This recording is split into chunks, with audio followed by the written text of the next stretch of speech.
Where's the music? That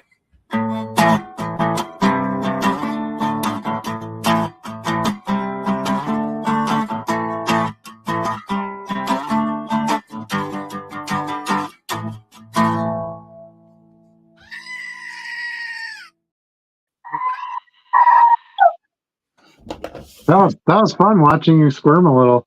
Like, what is going on? Oh, thank goodness I was done changing wardrobes and you didn't catch me right in the middle. Right. Yeah, we gotta come up with some skits. I think We would have had to change the rating. Right. Yeah, my videos get flagged as it is. Don't make it worse. So, yo, YouTube! Welcome to another live with me, Chuck and the Stu. Stu! Is he there? Oh, he didn't say anything. He didn't scream that time because he just did. He's got to rest his voice a little bit. It was silent film Stu. Right. You know, the old black and whites, right? Yeah. What do they call those? Penny arcades? No. Nickelodeons. Yes. Nickelodeons. All right. Well, yo, YouTube. Thanks for joining us. We have no topics for tonight again. 2 weeks in a row. It was a busy week. Had an exciting lunch with Charlie's wife today, so that was kind of fun. About a project we're working on, so hopefully some more news on that very soon. But yeah, just very busy. Once the Green Bay show hits and we're buying all day long at that show, it's just brutal. I decided to actually not make a video of the show itself. I didn't feel like I got the best footage. It was kind of weird. Like my path, what was happening during the day was kind of different, and I just didn't feel like it would make great content. And I've filmed that card show, 6 or 7 times now. So right. I figured I would just go right to the pickups, which is generally what what you're going to see in a show video anyway. Right. And I really wanted to. I knew that was going to be a bigger, longer video. I really wanted to focus on the stuff that I bought mainly from our neighbors at the show. Yeah. I bought pretty big before I got to him, and then he had some really good stuff and really good prices. So I was very, very pleased. That was kind of late in the day. We both ended up buying from them. I think just in the course of talking through the day, they were kind of at a point in the day where they're like, okay, we just want to push as much as possible now. And we had kind of made our rounds for the most part. So we're like, yeah, we'll take a look. It actually started, you were away and they said, hey, I don't know if you guys are interested, but I'd look to move that whole box if you guys are interested. And I kind of picked through it while you were away. And I think I told you when you came back, I was like, I don't think we want the whole box. And you started sorting through the rest of his table when you got back. And I went over to his buddy's side of the table, which was a lot of relic cards I ended up grabbing from him. So yeah, it's super nice guys. I've seen them at shows before, so it was kind of fun in a way to share our space. It always sucks to share your space, but it's it was also good in many ways. We had an opportunity to talk to some other people. They had never seen our show or anything like that, so hopefully we made some good connections there. But as soon as he said, hey, I just want to move this stuff, and I bought a big collection, and I'm not looking to do anything with this. That was my cue to say, if I can pile up enough stuff here. You get a lot of like 90s inserts and stuff like that. Out of one of those $5 merino bags, because I bought all those player bags, there's like 25 cards in there for $5. One of them was a case hit.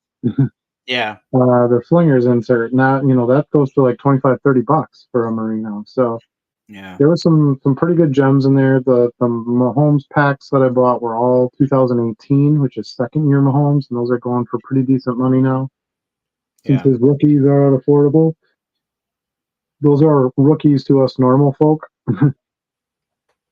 And he really didn't start playing until 2018. So, it was kind of that argument too. Kind of like, Brady came out in 2000, but he didn't really play much until Drew Bledsoe got hurt and, stuff like that. But yeah, just a lot of no brain. Oh, and that McCaffrey pack. Remember that big thick McCaffrey pack you had for $3?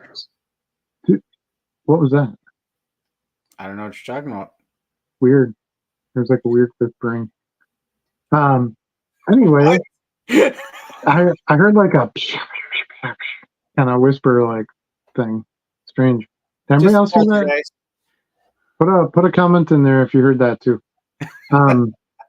But anyway, there were two McCaffrey rookies in there. They were inserts, but still they were, they're $10 a piece. Yeah, I saw one of them in your video. I don't remember seeing a second one.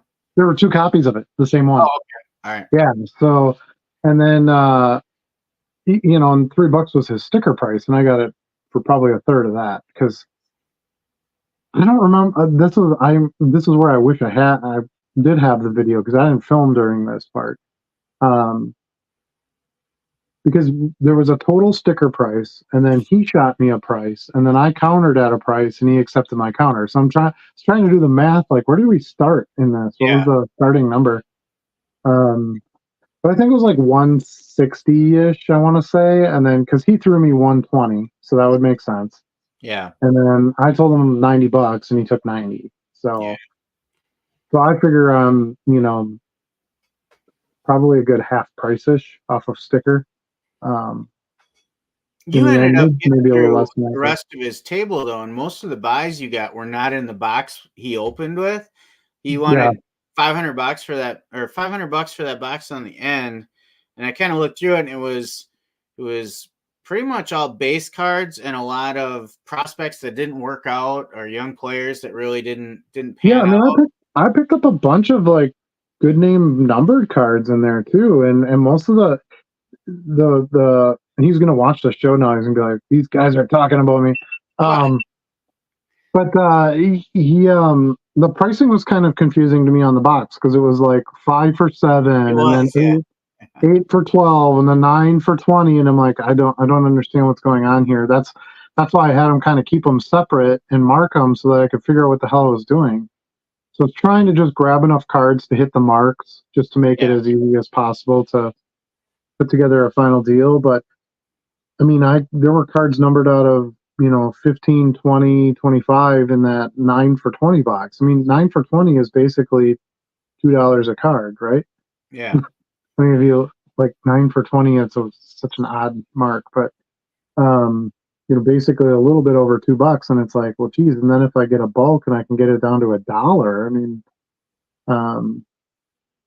yeah. So, and even some of the jersey cards, like I got a Warwick Dunn and I got a Torrey Holt, like decent names. They're all game used. Yeah. And those were a little less than $1 a piece in the box, when you bought the quantity. Yeah. And then, half price of that. So, it was good. There was a lot of really nice stuff in there. A lot of good dealers to buy from. We had those older gentlemen that were on the other end that you bought from first. You did a little better than me, but you should if you're the first one there, right? But I found some stuff there, and then the guy with the tubs across from us, you got a lot of the stuff out of the tubs. I wasn't finding a lot of stuff in there that I wanted, but I hit those binders, and no one had ever gone through those binders, so I found some really good stuff in there. For a quarter, I was getting Derek Jeters for a quarter plus, before the discount. And he was doing good discounts too, about half price. So yeah, it was good. It was good to see Cardboard Legacy there. We're gonna potentially be working with them on something. I will be at the Oshkosh show on Saturday. I am a VIP guest of theirs. So I will be there early to get in early because they're doing a VIP entrance now, which I think is a really good idea. So, because we keep getting to shows earlier and earlier and earlier, and even at that, there's already people in there shopping. Yeah. And that's hard for the dealers, and it's hard for the show people and the venues and things like that. So have to start controlling some of those times a little bit, especially on a bigger show, where you're having a lot of people show up at one time. Um, yeah, overall Green Bay show is always a good one. It was good to see Matt. He's always so easy to work with. He's the promoter for that one. Man, I bought some cards from his kids. They were negotiating Yeah, pretty firm with me. I was yeah. like, wow. You pretty much every show I go to, I didn't stop at his table in Madison. There's so much going on in Madison. I never made it there to buy anything, but I pretty much always buy something from his dad and something from his kids' table. And Yeah. same thing with this show. I got some Spencer Steer refractor rookies. He's pretty hot right now. I didn't see any Jackson Holiday. I was able to pick some up at the distillery show, but I think the jury's out, or the word is out, I guess I should say, on that guy. So I didn't see any good deals on those. But I found some Ellie De La Cruz really cheap. So it was good. I really wanted to pick up some of that baseball stuff, and I got a few of those. And then of course my '90s stuff, hitting some '90s inserts and things like that are always great. But I was thinking about that $90 buy and how many cards I got out of that, and I added up the Mahomes, because Mahomes are basically liquid, right? You can list them and sell them the next day or the same day, especially second year Mahomes. And I listed them, and it was basically $80 worth of Mahomes that I listed. So as long as I sell the Mahomes, I'm at $10 on that whole buy. And then I got that case hit Marino. If I just sell those 12 cards or 13 cards, whatever it is, I'm up, and I have all that other great stuff to play with. So, and I like the Dante Hall too, the refractor. It was card number 1. Yeah. That stuff's fun. Kind of that. What do they call those? I know in baseball with Heritage, a lot of times they call them hot box, but it has almost like that metal finish background on it. Yeah. Yeah. Yeah. So it was good. It was good. Gabe was there. I bought some stuff from him. He didn't have his dime boxes, unfortunately, but yeah, he always has '90s stuff, so I like that. There's a new dealer there that I hit up well before the show opened, and I made a buy there right off the bat. Lots of dealers with stuff organized. Like, I went to one table and he had football, and then he had them like split into positions. So he had like all the defensive players, and then all the wide receivers, and then all the tight ends, and then all the quarterbacks. And I'm like, huh, interesting. That's a lot of work to go through, but appreciate it as a buyer. Yeah, it was different. So I actually went to the defensive players first, because I feel like those are where you can kind of find your gems. Yeah. The diamonds in the rough sort of thing, less quantity of cards, that kind of stuff. But yeah, so I thought there were some things that were unique. Normally I would never go through binders on the table. It's so annoying. Yeah. But I got to that very first binder, and he had like Hank Aaron stuff right on the first page for a quarter. Mm-hmm. And I was like, well, geez, it looks like he's actually got like real players in here. So once I started thinking, like, and then you get that kind of like trivia dumb, right? Like if you're in the middle of trivia, you suddenly don't know anything. You know what I'm talking about? Like a radio contest brain, right? Right. And all of a sudden I'm like, I can't think of any names of any players. How dumb is this? Because he had them in alphabetical order. So I'm like, so you're trying to think, where do I want to skip ahead to? And you couldn't. Yeah, exactly. I was just going to kind of flip through the books to these players that I wanted, and I'm like, I can't think of a single baseball player in my entire name, or other than the Hank Aaron's, because I saw those on top. But yeah, and that's why they were on top, because it was Aaron AA. Yeah. But yeah, then it started. Then I got to the point where I was back, and you're like, what's with all these Carlos Zambrano cards? Yeah, right. Yeah, Carlos. Nothing wrong with Carlos Zambrano. But that was kind of basically that's what I ended up doing. Well, because he had like 25 binders there. It was no small project to go through this. But that's what I kind of did. I just like, all right, I'm going to start at the first binder, and I'm going to kind of flip through. And when I get to names that I buy or cards I like, I'm going to start grabbing them out of here. And I just started making piles, and Sure. um, so that was kind of interesting because I don't think I've ever made a buy out of binders before for as long as I've been doing this. I did It's once. different. I think it was down in Oshkosh too.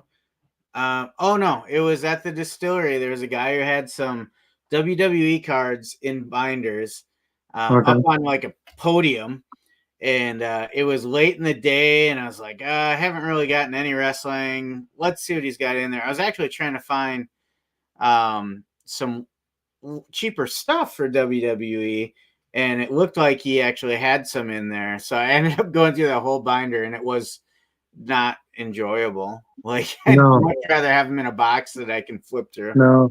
But I guess what I looked at was, well, first of all, you'd already gone through his bin, so I kind of figured that was going to be mainly a loss anyway. Yeah. Opportunities were kind of already taken. So that sort of took me out of that part of the table as it was. And then I thought, you know what? I bet no one else would go through these binders either. And that's like the perfect thing to look through, right? As long as he had a few cards early on that I was interested in, I felt like I could get enough out of the binders to make it worth my efforts. And sure did. I came up with a nice stack, and 97 metal, which is my favorite year of cards, set of cards ever. Had a bunch of cards of that in there. So yeah, it was fun. Did some different things, and that was a good experience that way because of it. And then I also bought a binder of cards. It is even more weird. From our neighbors next door, I bought that binder of Brady's from them too That's right. Yeah. in the end. So,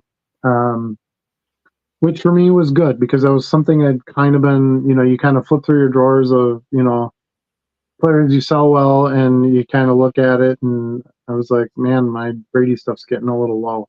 And what I liked about it was it wasn't all 2021 Donruss, 2022 Prestige. It was a lot of 2011, 2012, 2000, cards that were not as overproduced, and you don't see a lot of them. Okay. Brady cards, Brady cards get hoarded, of course. They're locked away in a lot of collections. Um, so I felt like good opportunity there, and then of course there were some really nice numbered cards, so I kind of put that over the top because that's something you really don't see on the deal is Brady numbered stuff. Again, liquid. I'm trying to make some of my changes in my store now. I bought a lot more numbered cards. I bought a lot more $2 and $3 cards. My cost. Right. I can sell for $7 and $10. I bought. I mean, some of those bags. You get what you get in something like that. And there were some lower end base, and nothing wrong with that. You still want to have that, especially if it's quantity. But I started buying more of that. I bought some jersey cards. I bought, I'm starting to do some of my switch to mid end, and then also liquid stuff. So I bought Mahomes, and I bought Brady, and I bought Jeter, and I bought, these guys that just walk right out the door as soon as you get them if you price them right. So I felt like I stayed within myself for the most part there. Yeah. I definitely bought some stuff that were not, that are going to be long tail too, um, but I think that's okay. I think you still gotta represent your low end for sure. Yep. What do you think? What did you like, dislike about the show?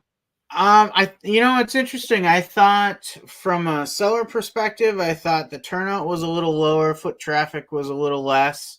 Yeah, I Uh, did see that. Definitely more elbow room walking around.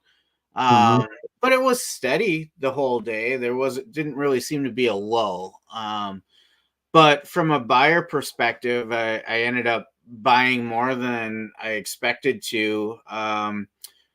To be honest, I didn't even make it through the whole event. Mm-hmm. Usually I make the rounds to every table, or at least in the full ballroom, and then on the outer edge, I usually end up not getting all the way around. But this time, I wasn't really under pressure to get anything specific this time, so I was a little more casual about it. And then I started on the outer ring, and Mm-hmm. did that first. So I really combed that pretty heavily. And then once I got inside, um, I really only did about half of the outside of the ballroom, and that was it. Okay. I already bought up, what I was looking for. And it was getting late, and I was like, I think I'm happy with what I got today. So, there could have been some amazing stuff in there that I never even got to look at. Yeah. Yeah, and yeah, I mean, you can't buy heavy at every show either. If it doesn't work for you. I think as far as crowd goes, I think the Madison show being on the same day, I'm sure that dug Yeah, into it a little it up. bit. Yeah, but you're right. It kind of gave us an opportunity to maybe buy some stuff because we didn't have those buyers at that show. Yeah. And we could pick up some extra stuff. But yeah, we're starting to get a pretty good flow of shows around here. We've got, Luxembourg keeps hanging on out at Tim's. We've got the Appleton one at the ballpark. I think that's still monthly, isn't it? Or is it bi-monthly or something now? I'm not We're sure not going to do the it monthly cadence anymore. on that one. And then we got the KI show, which is quarterly in Green Bay. We've got Stevens Point. We've got Madison. We've got, I think Wausau is doing a show now. Let's see what else. And then sprinkle in some distillery ones for the Green Bay show. If he continues that. And then Yeah, there's a distillery one coming up next month, right? Yep, May 19th. May 19th, yeah. Yeah. I don't think I'll be setting up at that one. I don't know if you want to do that or not, but probably take that one off. I'm sure I'll go, but I don't know that I'll be tabling. Yeah, I I'm kind of usually need to. content with quarterly. Yeah, and I actually sold quite a bit of dime stuff again at this last show. I didn't put that much more into it. I do have an extra box, like a 3-row box of like stuff I can put in my dime boxes, so I can kind of restock them a little bit. But I don't buy much of that type of stuff anymore. I used to buy these big lots of whatever randomness, small collections, and you get a lot of dime stuff out of that. And now I'm more focused on what I buy. I buy lots of things I know I can resell online. Mm-hmm. And obviously our in-person buys focused on that as well. So, yeah, it's just the dime is dwindling a bit, which is fine by me because that's not more of a loss leader anyway, right? You're not making a lot on the dime cards at a show. I actually may have to check out Whatnot again or do a little eBay shopping here because I know the next couple weekends I don't think I'm going to be able to get out to any shows. Well, and that's the nice part about it. You can always get inventory. People are like, "Well, I can't source anything," and my guess is you're not trying real hard. Yeah, There's so many avenues. I feel for those who don't have shows near them, because I do believe that is the best way to buy. Still, but it's definitely not the only way to buy. I built my entire business on buying lots on eBay. Generally, I'd go to a show once every few months, and that was about it. I've been going to the National the past 4 or 5 years every year, but when it's around here anyway. Well, am I boring you? Got up early this morning. I was up at 3:30 this morning. Dog got me up at 3 to take her out, and I struggled to go back to bed after that because I normally get up at 4:30. I was gonna say I thought you always get up that early. I try to I try to at least stick around until 4. That's kind of my breaking point because otherwise, and this is the worst day to do it, of course, because I got to be up later than I would normally be up. Yeah. Normally 8:30, my glasses come off, my head's down, and I'm out. I fall asleep like that. It's a zero effort on my part generally to fall asleep. But do you fall asleep in a chair? Like an old man?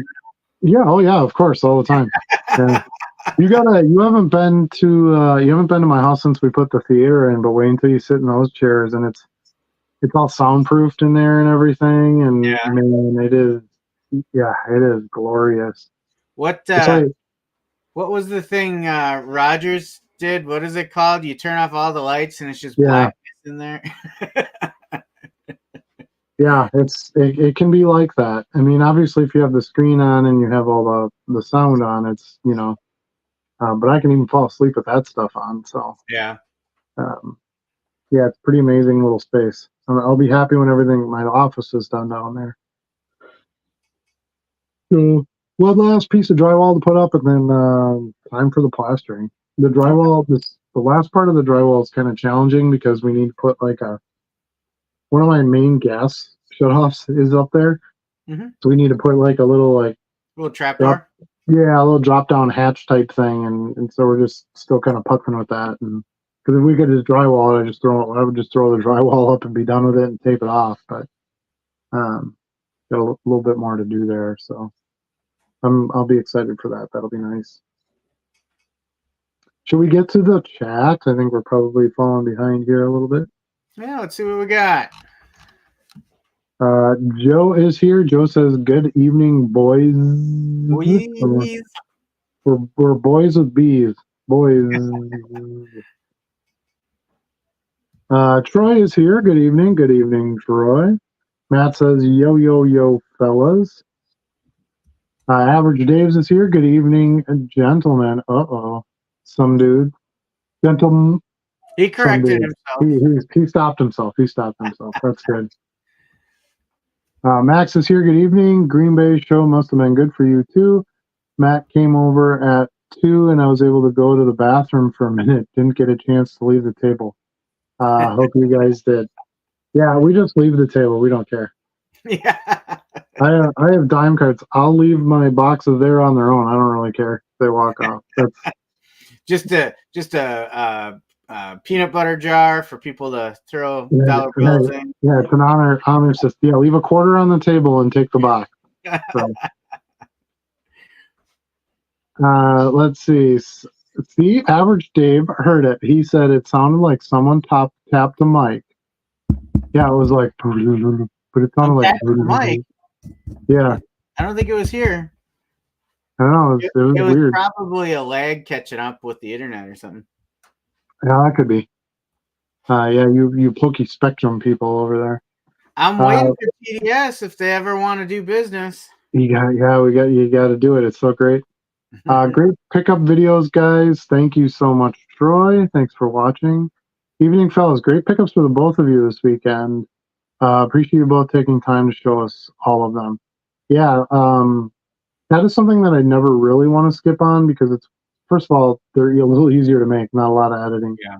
So it's not as time consuming. But I think that's kind of the key, right? Is to sort of see what's happening with the market and people that are involved in the market and what they're doing with that. Walking around at the show and talking to dealers, there's value in that too. But I really think the pickups is the bigger prize on that one. Also, Dan bought a card for me. Dan bought a Nolan Ryan card for me. So really? Thanks, Dan. I appreciate it. I sent it out to you today, so hopefully you enjoy it. It's in great shape. I think it'll make a good addition to your Nolan Ryan collection. So appreciate it. Make sure you leave that feedback and comment about not using painter's tape. Right. Say thanks for the card, gentlemen. I use painter's tape, all right? Stop it. You do not. You use masking tape. Since when? So now all of a sudden you're a painter's tape guy? Yeah, I made a video about that a long time ago. I got a couple of really giant rolls for free when I was moving my parents out. Don't you remember that? That's why you're doing it, because you got. So I've been using that, and then the other thing was I had to take some tape off my inventory bags. Yeah. And move it around because I moved the tape from the front to the top so I could just see them from the outside. And it was a pain, and it left sticky stuff. And I was like, nope, that means that's happening to my customers. So. Yeah. And I rethought my strategy. One of the reasons I wanted to use top loads was because I felt like collectors actually want these and keep their cards in them. Well, I don't want to put tape on it that's going to wreck the top load. Yeah. So, anyway. I notice with our SKU system, though, with the bags, the color of the tape makes a difference. So I had to get some new stuff because I ran out. But my last rolls were a touch lighter colored blue, and I have trouble seeing the ink on these now when I write my SKU on it. I don't use that. I use this. So you still use the masking tape for that? Oh, absolutely. Yeah, it's way more legible. Yeah, way more legible. And a lot of times I'm digging in those drawers at 4 a.m., so there's not a lot of light or anything like that. There will be more light in my new office, but up here I don't have any like lights in the ceiling or anything like that. So it's just whatever I get. So yeah, no, I'll always have a roll of this on hand. I also like this for if I'm taping things together that I want to stay together. Yeah.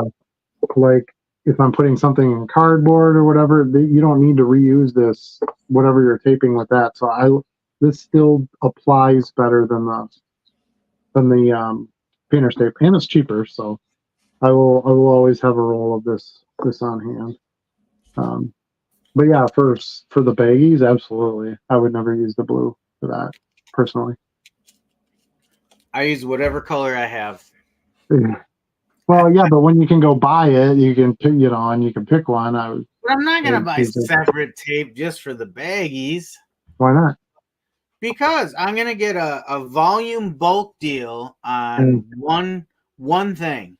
No, you can get a bulk deal, but these I kid you not, these are $1.29 a roll. It's like less than a third of the price of painter's tape, so it's worth it to have this. And when you're labeling bags, you're going to go through enough of this anyway. You're going to use it up. Nice pickups by both of you. Question: any additional things you consider when you see die cut cards in a box? Sure. Number one, I try to buy them because I love die cuts. Yeah. Anything weird. I found a triumvirate Ichiro this weekend, and it made me really happy because the triumvirates from football, I don't know if I have one up here, in the 90s were absolutely amazing inserts. I'm sure the baseball ones were too, but I wasn't really doing baseball then. Yeah, of course I don't have one up here.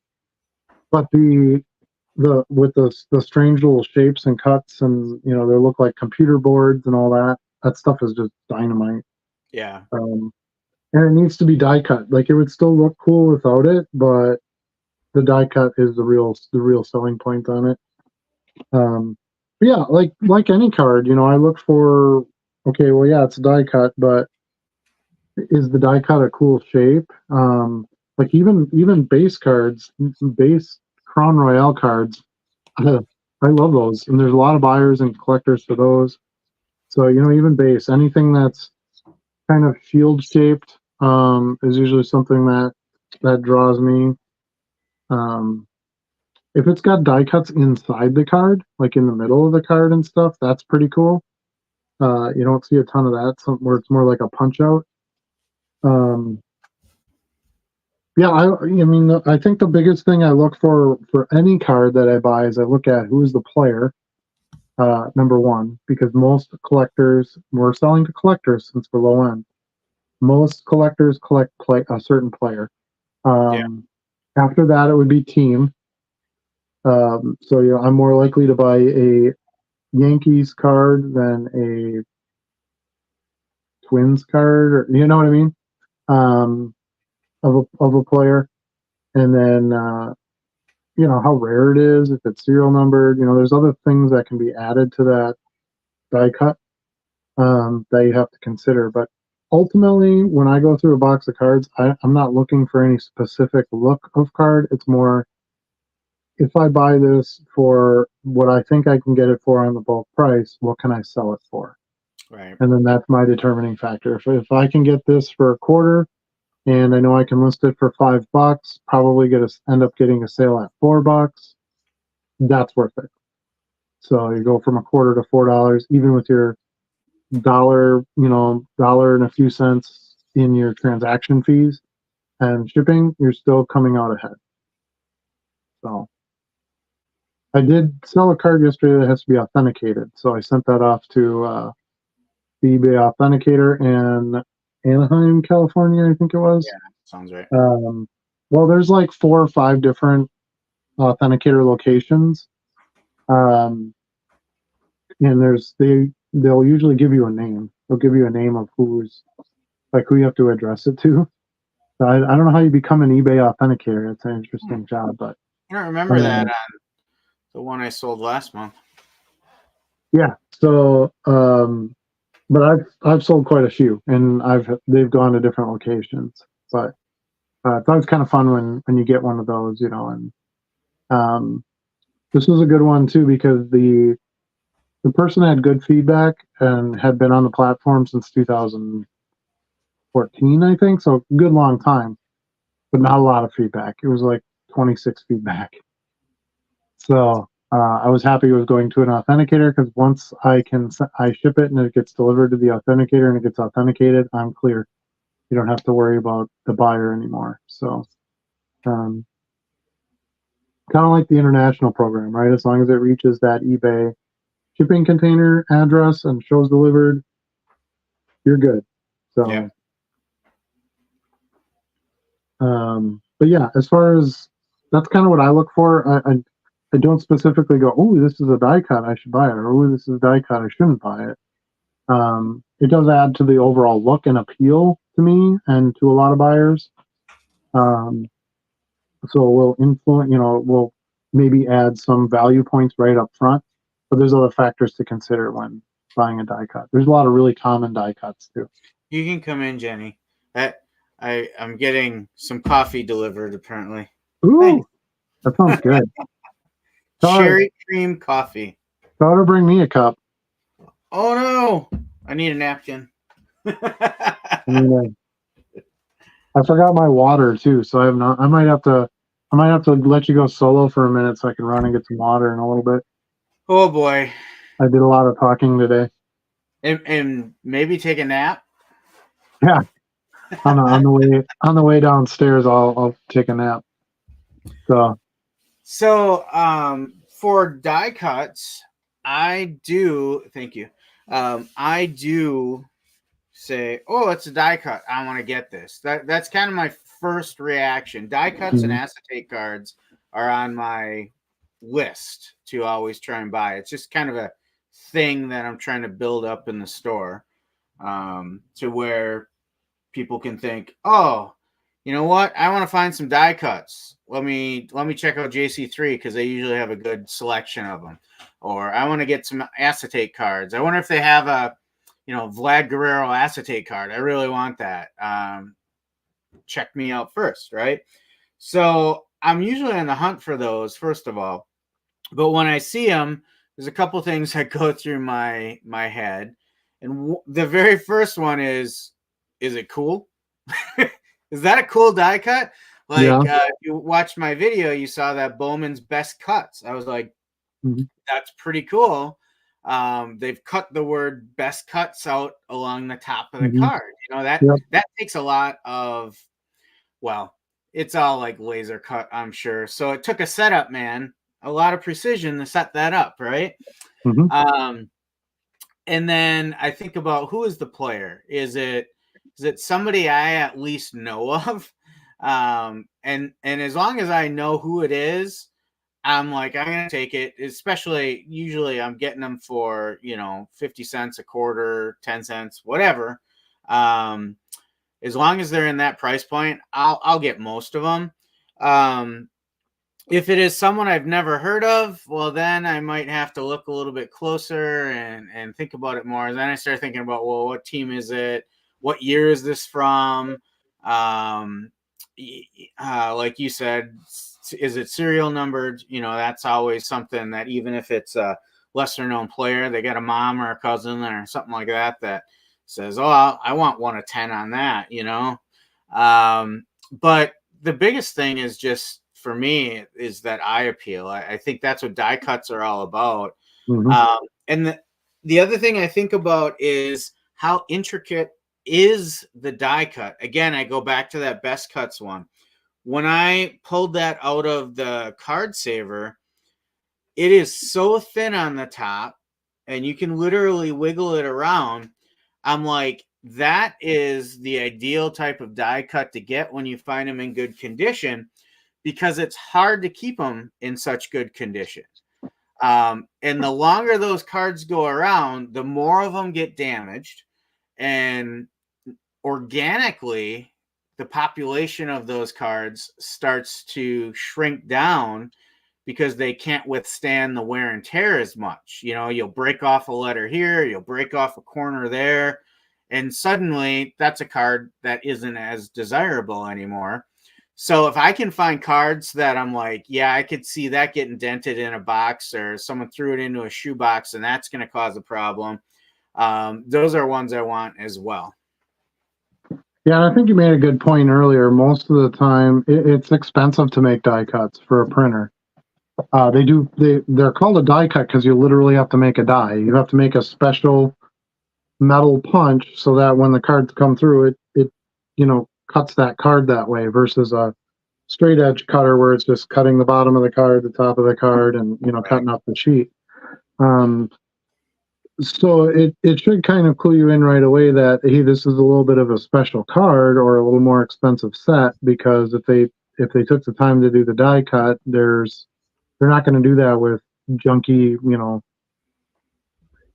base paper type cards for the most part.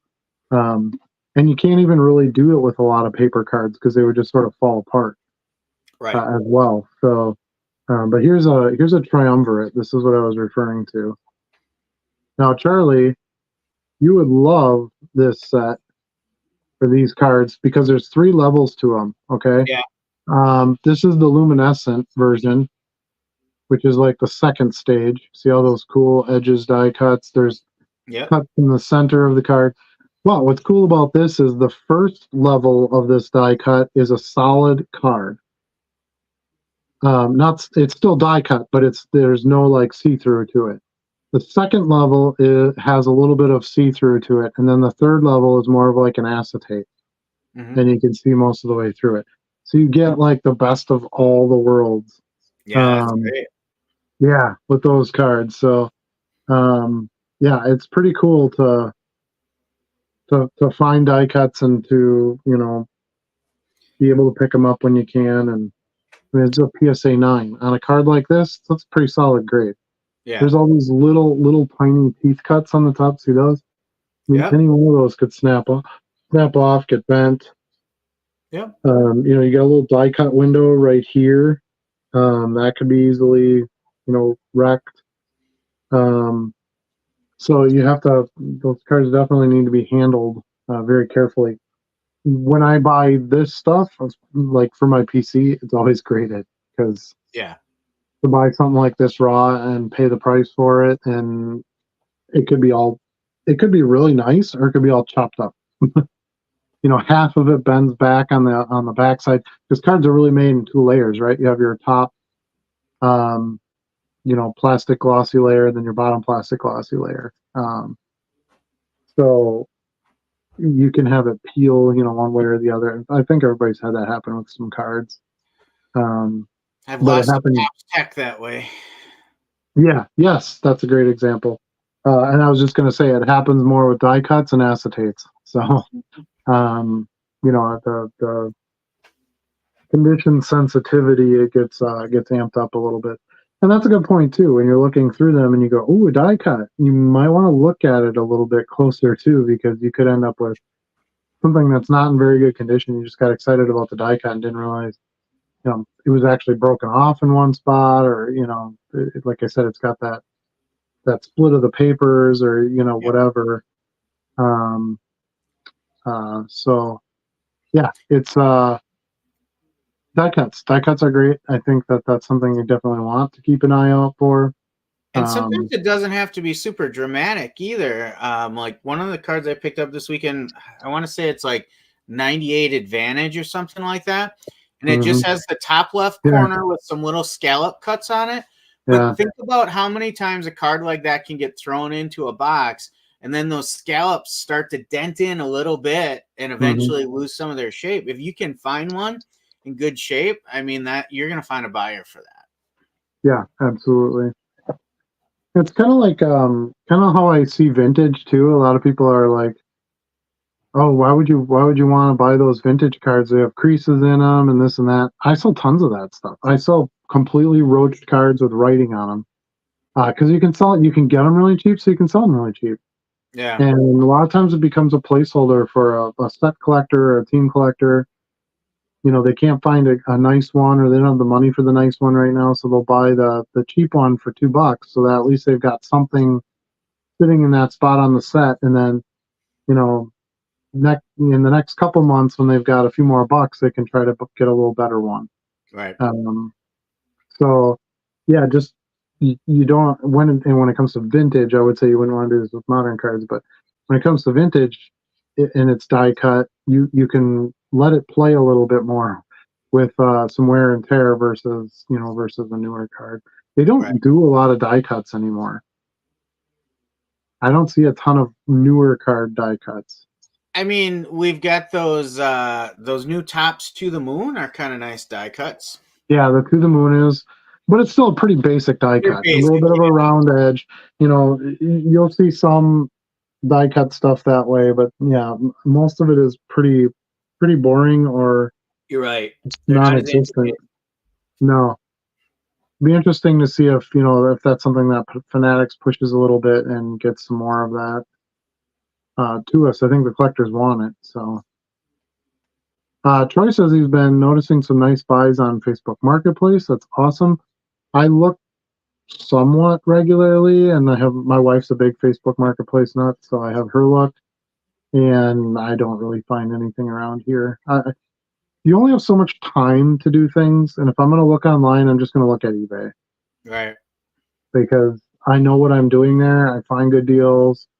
Yeah, it has to be mail shipped to me and blah, blah, blah. I get all that, but I really don't want to run around and pick up boxes of cards either. So, to me, instead of spending the $5 in gas to go on to the other side of town, I'd rather spend the $5 and have somebody stick it in the mailbox. But I mean, that's great. If you found a source that way and you're getting good stuff, that's all that matters. Yeah. Plus, then you stay out of eBay, and that's good for me.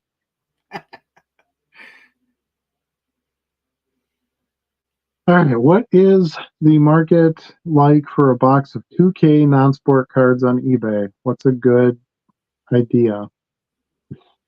Well, it depends on what the non-sport stuff is.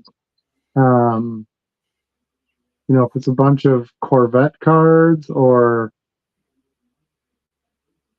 Desert Storm cards or something like that, not much. If it's a big box of, I sold every one of those 1964 Addams Family cards. I don't know if I told you that. I had 9 of them in that lot I bought. I listed 9 of them, and one guy bought 5, the other guy bought the other 4. So if you have older stuff with decent properties, non-sport meaning more like movies and TV shows and stuff like that. Not Pokemon. Pokemon is not non-sport. No, that's gaming. Learn my lesson, Max. That's TCG. TCG. But yeah, if the properties are good, if it's some Ghostbusters cards and some Star Wars and some Harry Potter, and you should do all right. If it's a bunch of kind of more randomy stuff, pinups cards, those do pretty well. I got a set here of Dallas, from the TV show Dallas. Those don't do very well. You've got a 2,000 count box of Dallas, maybe $20, $30. Here's Flaming Carrot Comics. Just weird enough to find a buyer, right? So, yeah, I think it's almost an impossible question to answer when you don't know what's in it, because one 2,000 count box could be $40 and another one could be 20 grand. Yeah. Are there inserts in there? Is there stickers? Is there parallels? Is there die cuts? Are they modern? Are they vintage?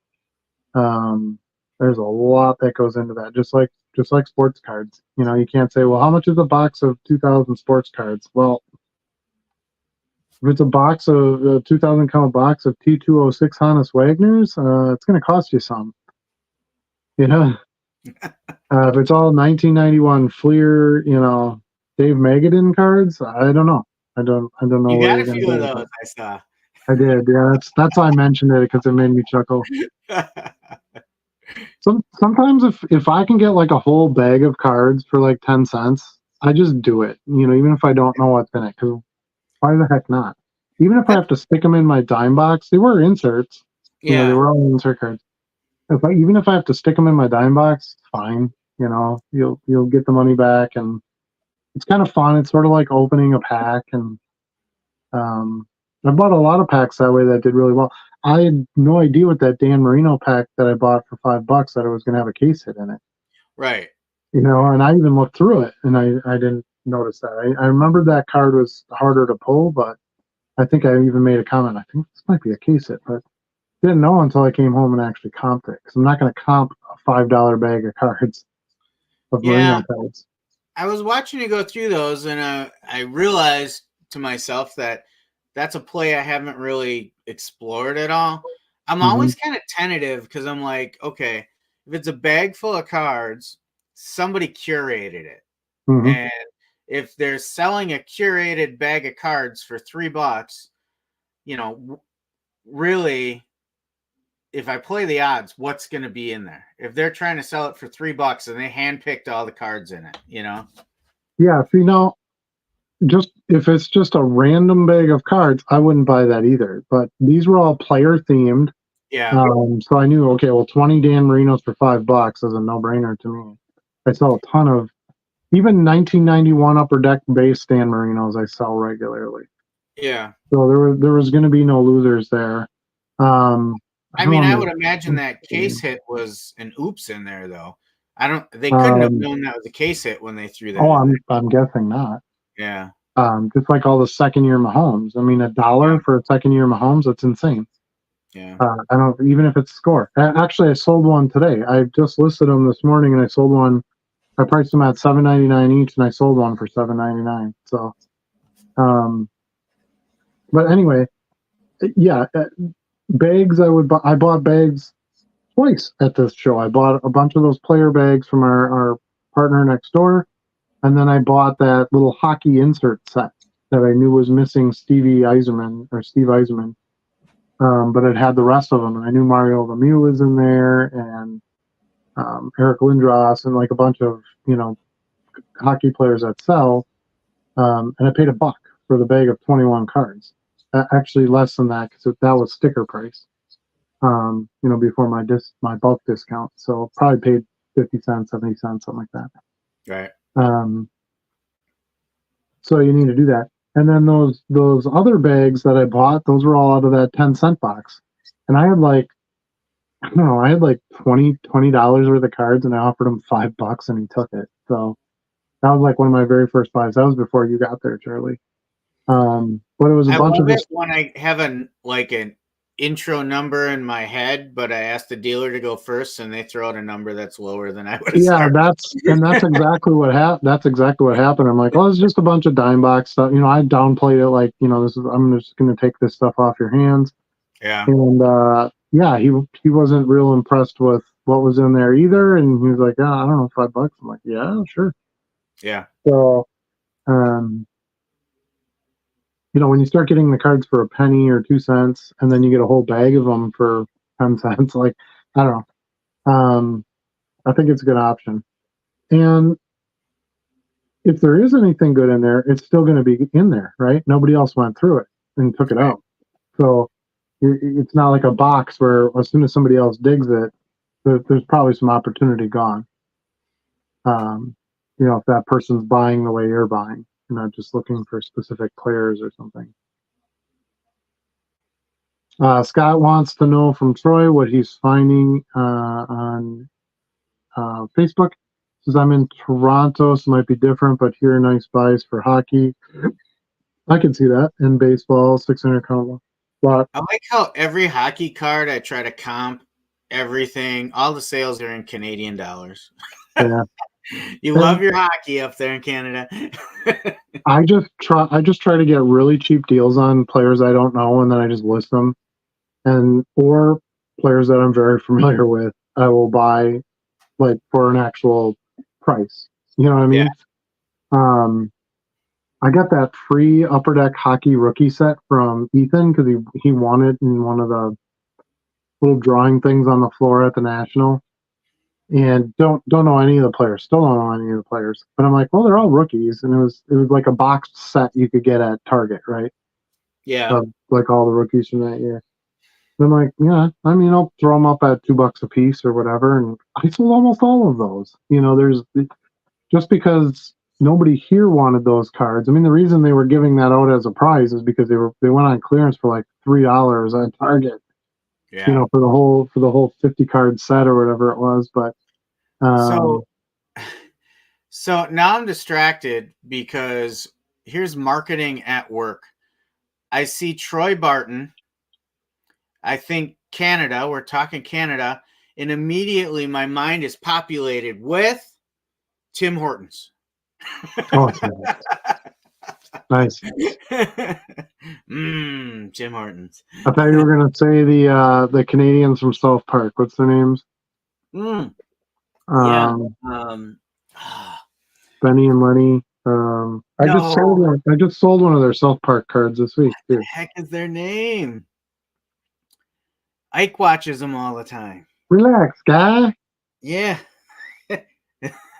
What the heck are they called? What are their names? Shoot. Well, the creators are from Canada too, I believe, right? So that's why they lean hard into that comedy. I think you're right. Yeah. What the heck are their names? And they're always farting. Yep. Yeah, they like to make fun of Justin Bieber and Celine Dion and. Yep. Terrence and Phillip. Terrence and Phillip. I was gonna say Phil and Lil, but that was Rugrats, I think. Yes, I think you're right. Inserts, no commons. Okay, well that'd be a good box of anything, really. Can't believe what you find in dime boxes. Yeah, I think we're pretty fortunate. We've figured that out pretty quickly when hearing from others on some of their struggles. So yes, we are happy that we get what we get where we get it. I think I'm getting ready for a thermal printer. Yep, can't go wrong. What is the one you have? Will it do 4x6 as well as PWE envelope style? It should do envelopes. I don't know. I don't do that with mine, but yeah, prints 4x6 labels. Yeah.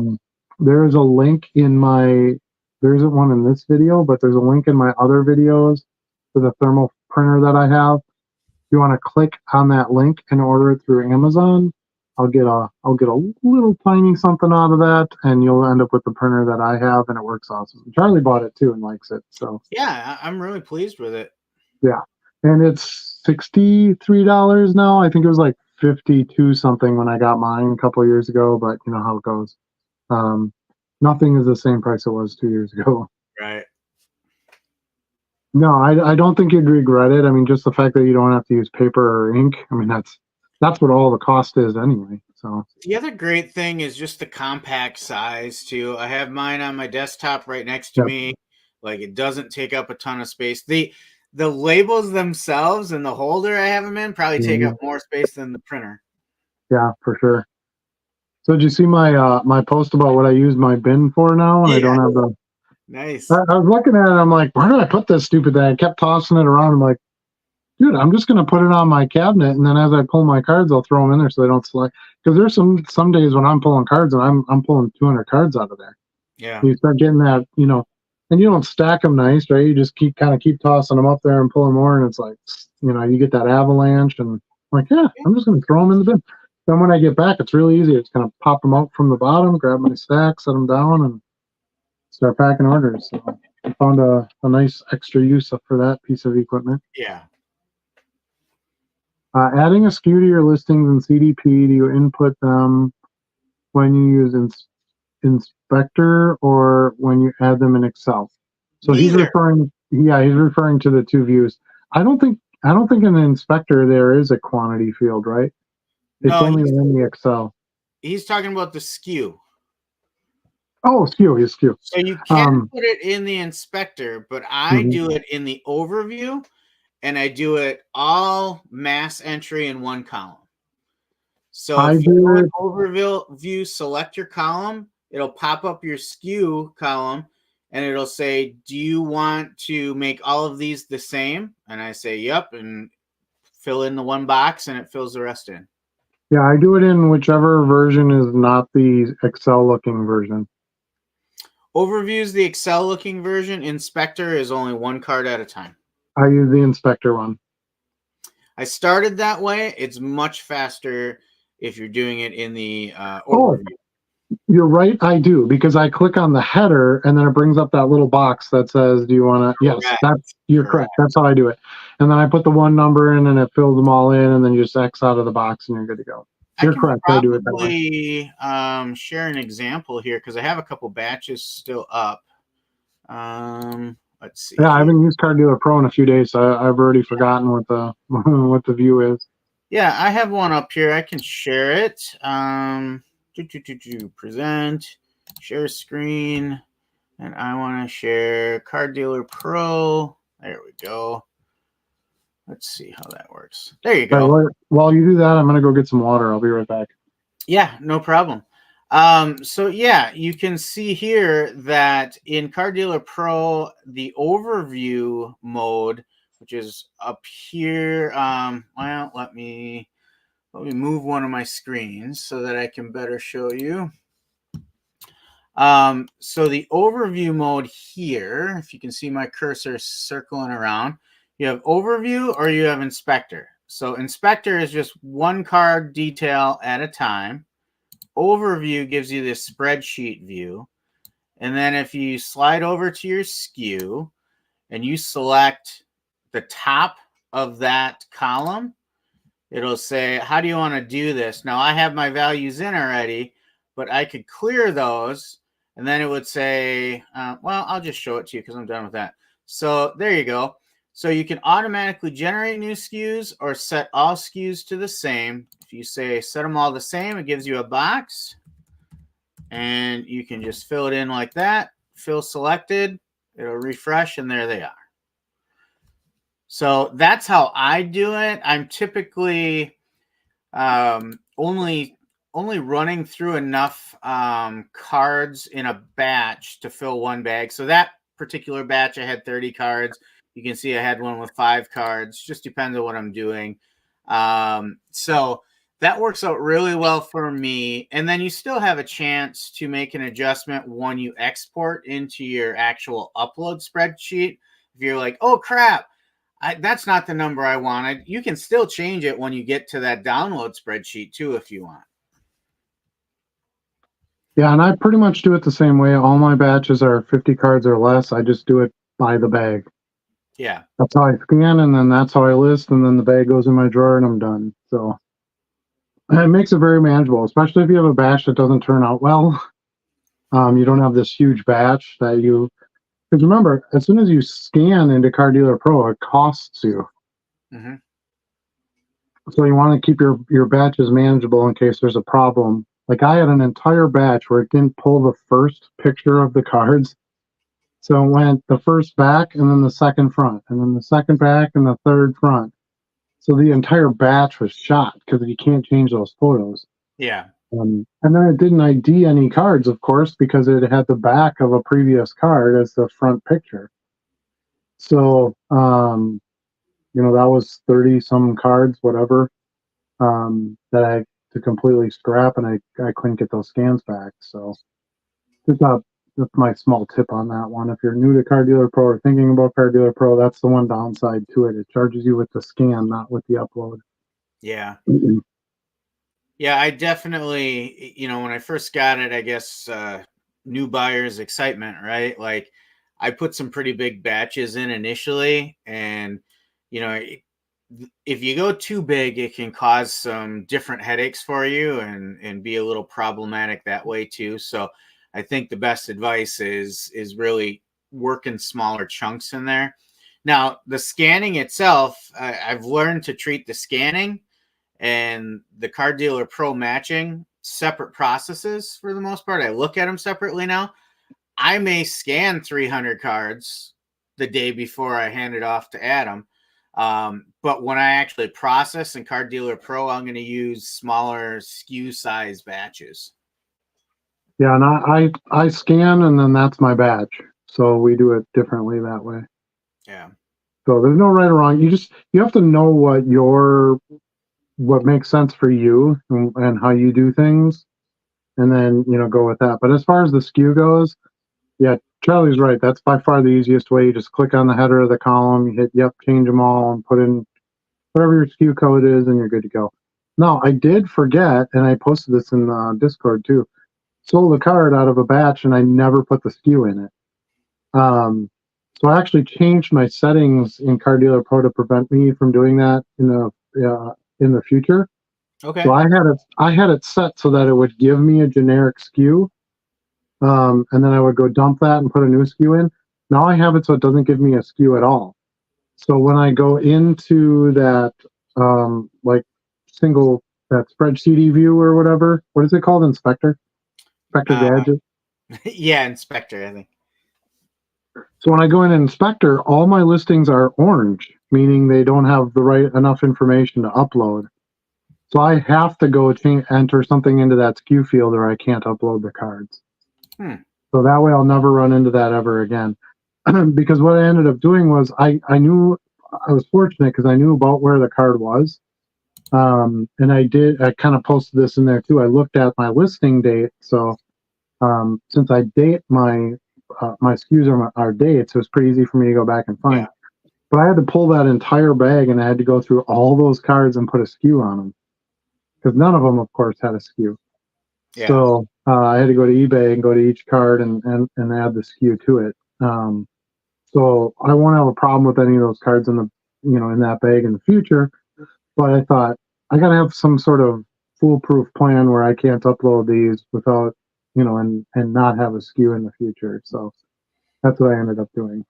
That's a good call out. I haven't uploaded a full batch without SKUs. I've had a singular card here and there, and that's part of the beauty of the system we're using too, right? We can look at the listing date and be like, okay, it's in one of 3 bags 99.9% of the time, right. Either that day, the day before, or the day after, because sometimes I overlap a little bit. So for me, it could be sometimes the day before or the day after too. Yeah, you just have to look within a few bags and you should be able to find what you need. But yeah, I think it's anything you can do to help yourself from potentially making the same error again is a positive step, especially at the volume I'm doing now. I don't have 200 cards to just dig through. I have 41,000. So, yeah, it becomes an added challenge. Somebody wants my Derek Jeter Topps rookie. Should I tell him no? No one buys the Jeter. Yeah, just ask him why. Yeah, what are you doing? Why don't you go buy? Know what this is? Go buy that Mickey guy or something. Leave my Jeters alone. Yeah, it was really weird. Did they offer you $1.50 on it? No, $17. I'm asking $20. They're not lowballing you too bad. No, I'll probably take that. Well, 20 is too much, so yeah, I have it overpriced because that's what I do. That's what I do. This last Jeter batch was a really good one because I got parallels of rookie cards and stuff too, which is really cool.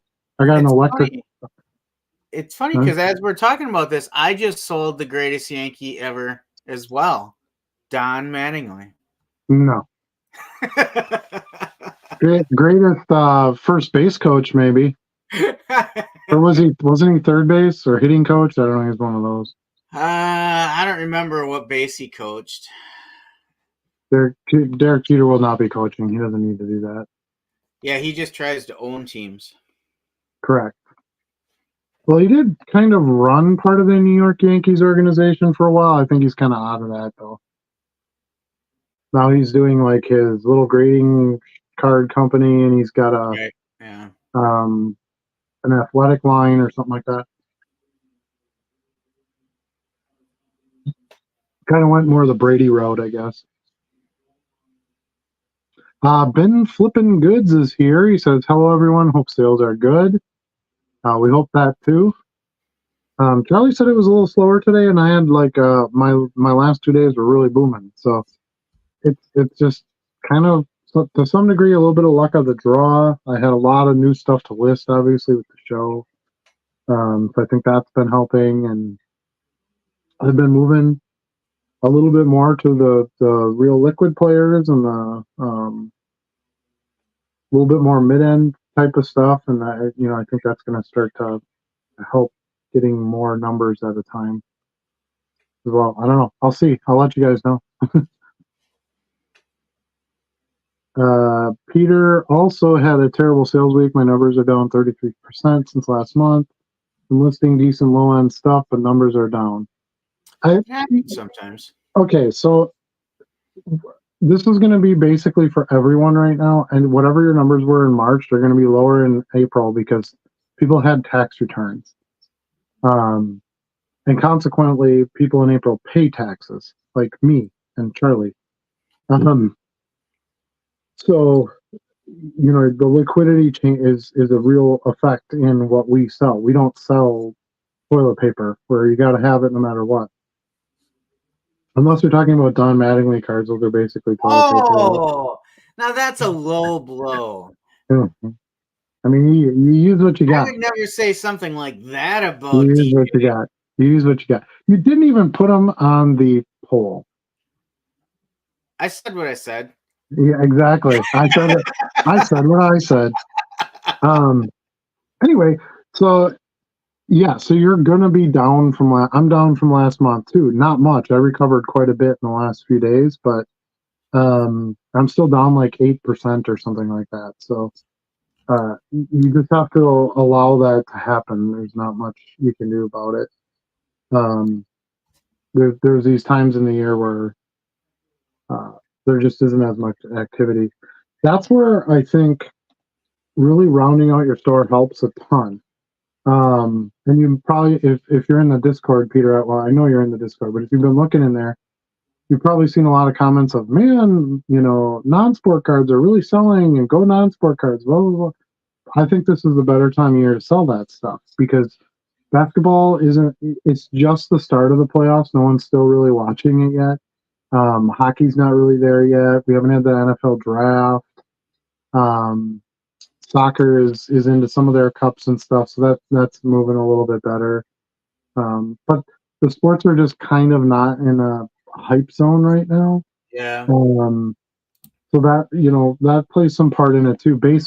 Baseball is all about the preseason. Baseball is all about these new guys, and and then more towards the end of the year when you get call ups and that kind of stuff. And it's such a long season that it doesn't have that much action during the season unless there's something special going on. So I think there's just some decrease in sales that way. Now, this is not just, oh my gosh, this is 2024. It's been this way for a super long time. If you've been selling cards for any length of years, periods of years, it's January, February, March, great months. December can be good too, depending on economies and the gift situation at that time and so forth. But January, February, March always does very well. You start getting that tax return stuff, and people are spending Christmas money, and there's no holidays to pay for. It's winter, so nobody's going anywhere. You're able to grab a few more bucks out of that stuff. And then we're going to see this dip here. We'll see some pickup in like May, June, and maybe early July when you start seeing more football action and the Nationals coming. And, there's just some more kind of sports hypey things going on. And then you're going to see a dip again. Late July, August, maybe even early September, you'll see a bit of that. Actually, this last year for me, it was kind of into October. Was a little bit slower. Again, because you got people are preparing for the holidays and they're spending their money somewhere else, and they're football is like kind of mid-season. It doesn't really have playoff stuff figured out yet and things like that. Basketball hasn't started yet. Hockey hasn't started yet. Soccer's on its break unless it's a World Cup year. Golf is obviously not happening. There's lots of baseball's not being played. There's those dippy times a year that you just have to kind of. Now, to me, the way I see it, because at first I was like, oh, it's going to suck. I'm going to have less sales. But I like the opportunity to be able to do other stuff with my business. Like I said, add more non-sport stuff. It allows me to go through. I'm going through some of my inventory and changing it over to my bag system, so I can be more efficient there. Doing taxes, it gives me an opportunity to get that stuff done that it really has to get pushed aside when it's super busy. So, yeah, I understand what you're looking at, and whenever you go to eBay and you see 30% down, like you're like, what am I doing? But it's not you. I'm sure your cards are fine. I'm sure the stuff you're listing is good. It's just sales are just down this time of year. Right, Chuck? That is what I'm told. I haven't been through enough of the cycles myself to say I've seen that repeatedly, but I have heard many others say that, not just Adam here. There are definitely cycles. Yeah, right there, buddy. I was talking. Well, see, I got a shooter bottle. Yeah.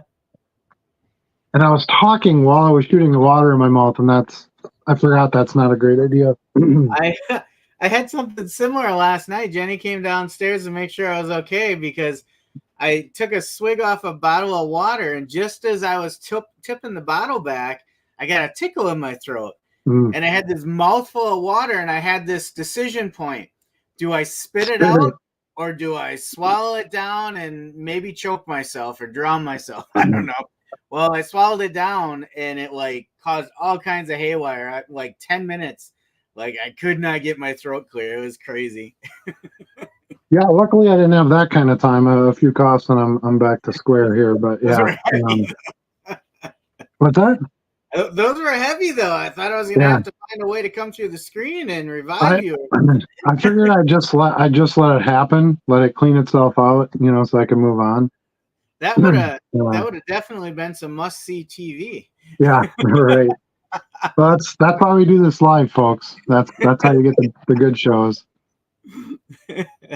So, but yeah, I wouldn't worry about it too much, Peter. Just keep doing your thing and keep, if sales are down, that means you don't have to pack and ship as much. So get more listing done, do more buying, do more organizing, cleaning, whatever you got outside of your normal sales and shipping stuff, and catch up on that, and sales will be right back there. So I sold a ton right before the National, and then I bought a ton at the National, and I started listing, and my sales were down in August. I'm like, how is this possible? I have almost 3,000 more listings than I did the month before, and I got really good stuff because you get, such great opportunities at the National for stuff you pick up, even if it's just like the promo packs they give you and stuff like that. That's all easy turn type stuff, but that's just how it is. That August month is a little bit slower. So, JG says Collector's Edge had some awesome acetate cards back in the 90s. Yes, and a lot of numbered cards. Yeah, they were one of the first ones to do some of that. And nobody wanted Collector's Edge. These will never be worth anything, and they're not tops. And so I'm glad I collected a lot of Collector's Edge back in the day, and you could get them cheap. The other thing that was cool when Collector's Edge first came out, and this was mind-blowing at the time because everything was made out of paper up to that point, but they were made out of this plastic material. You could literally bend them in half, and they would pop right back. Not that you should try that. Not that you should try that. But that was mind-blowing because it was like, oh my God, condition was such a, all of a sudden these were worth something, and everybody goes back and look at the cards and they're like, oh, it's folded in half and it says Timmy on it, and one of the corners is cut off, and this one was in a bike, and you had these awesome cards that would be worth something, but they weren't worth crap because they all got trashed. And now I was like, man, now I buy my cards for my retirement future, and I can bend them in half and they're good to go. So Yeah, Collector's Edge was an awesome. My favorite is the Edge Quest cards, where it's like because they did a lot of medieval type designs with their stuff, and it's got like you had to spell Edge Quest, so you get like one card with the letter E on it, but it would be in this really cool like medieval scroll writing with like ivy growing up it, and that stuff was awesome. Tops wasn't doing none of it, and Tops was the pretty much the big player at the time. Bowman, I think, was back at that point because they came back in '89. And I'm trying to think who else was making cards then. Oh, you had like Fleer and Leaf and stuff like that, but none of them did the stuff that Edge was doing. And yeah, that was they made great stuff. Right, Chuck? That's the word. I think it depends on what generation you're from too, right? Mm-hmm. Like some of the more vintage collectors are probably like, oh, that stuff is just a bunch of gimmicks and stuff and, a bunch of garbage. We grew up in that time, so we're like, that stuff is awesome. Wild card with the stripes and the Dufex foil stuff on Pinnacle and Donruss, and yeah, that stuff is magic. And there's a lot of buyers for it. That's one thing I would say. That's like Supreme, Collector's Edge Supreme, one of the worst products they made. And I sold three Brett Favre Supreme cards today, a base, a gold ingot, and a hollow gold, I think, parallel. And I got like $7 for the hollow gold and $4 for the, what's the other one? Gold ingot, and then like $1.50 for the base or whatever. I have like 60 some copies of the base. But you could get those packs for like $0.25 in the clearance bins, that stuff's just awesome. I'm glad to see it come around and a lot of people are buying it. Because yeah, at one point, when I was starting to clean out houses and going to college and not doing cards and that stuff, I was like, man, I should just throw all this stuff out. Nobody wants Collector's Edge, and it gets in your head when other people tell you it's not going to be anything. And I'm like, no, these cards are cool. I'm going to hang on to these, and glad I did. It's good stuff to have. I don't think you'll never see companies come out like that ever again, because licensing is too wrapped up now than it used to be. So these companies coming out just trying to do something different. Wild card, has to be unlicensed, stuff like that.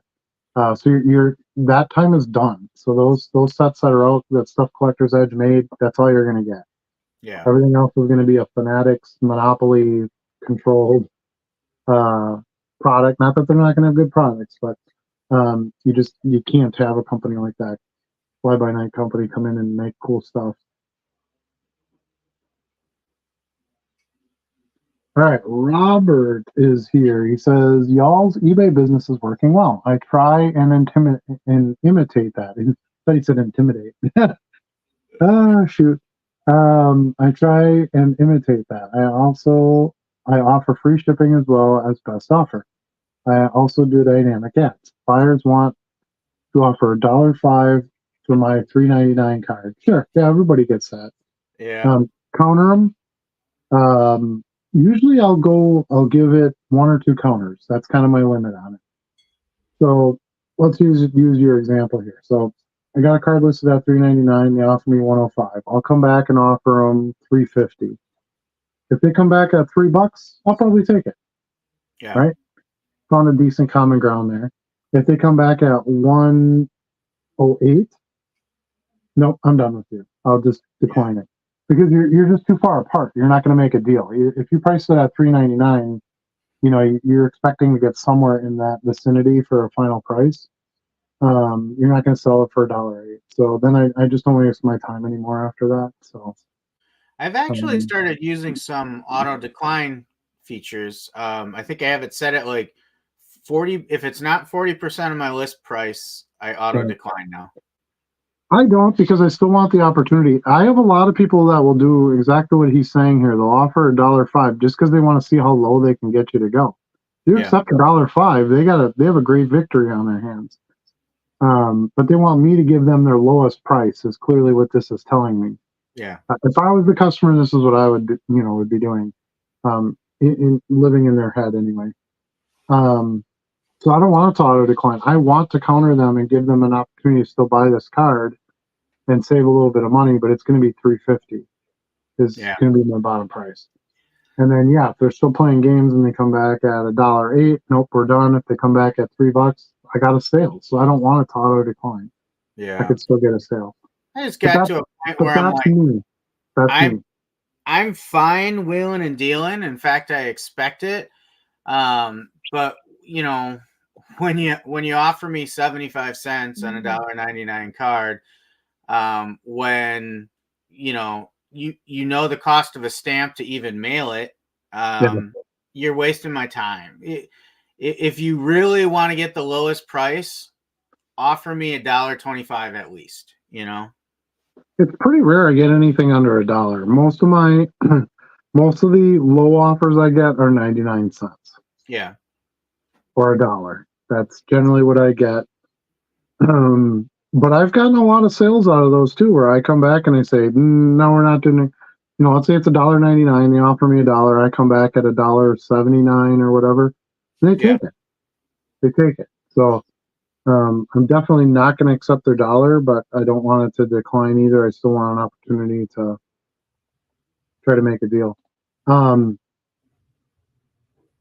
I get less offers than I have to make an offer on, if that makes sense.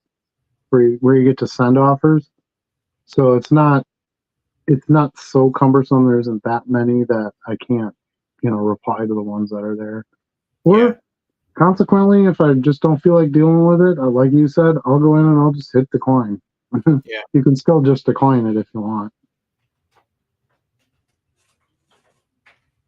Let's see. Troy says I switched to free shipping and added shipping to listing, and May sales have 5x since I made that change.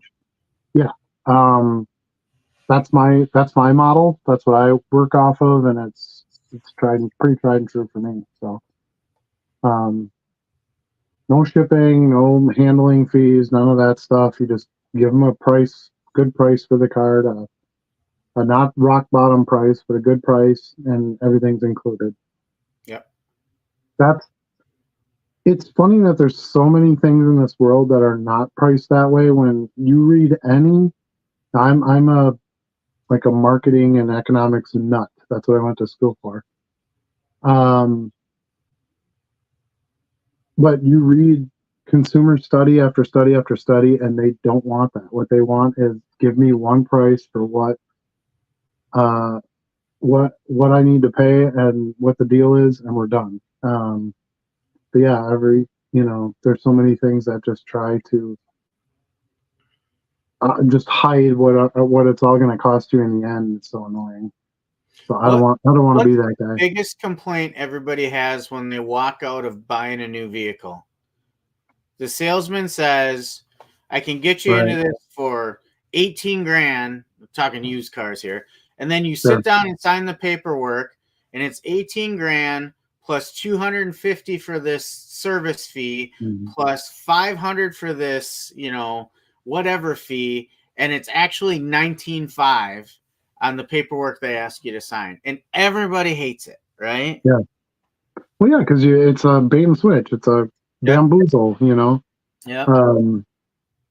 And honestly, it's time consuming. Like, I don't want to go back and forth with this. You charge too much for shipping. Can I get a combined shipping? If I buy this many, will you give me free shipping? Will you do, if I buy 35 cards, then can I get, ground instead of this, and it'll be cheaper. I don't want to deal with that. I want to price my cards where I need my margins, including my costs, expenses, and the customer just pays that one bill and they're done. No, they'll have to pay their own state sales tax on top of it, but that's out of our control. Right. That's their state is determining that. They'd have to take that up with their state if they don't want to pay that, but you can't include that. So everyone expects that, though. Right, exactly. Well, I would hope so. Yeah, I mean that's the way that is with anything you would purchase. But But yeah, outside of that, you shouldn't say, oh, 2 cents for the piece of tape, and oh, it's going to use this holder, so 3 cents for that. You can't do that. You need to just price your stuff and be done. And even if your strategy is different, you're just trying to be the lowest priced guy and then have all this stuff put out there separately.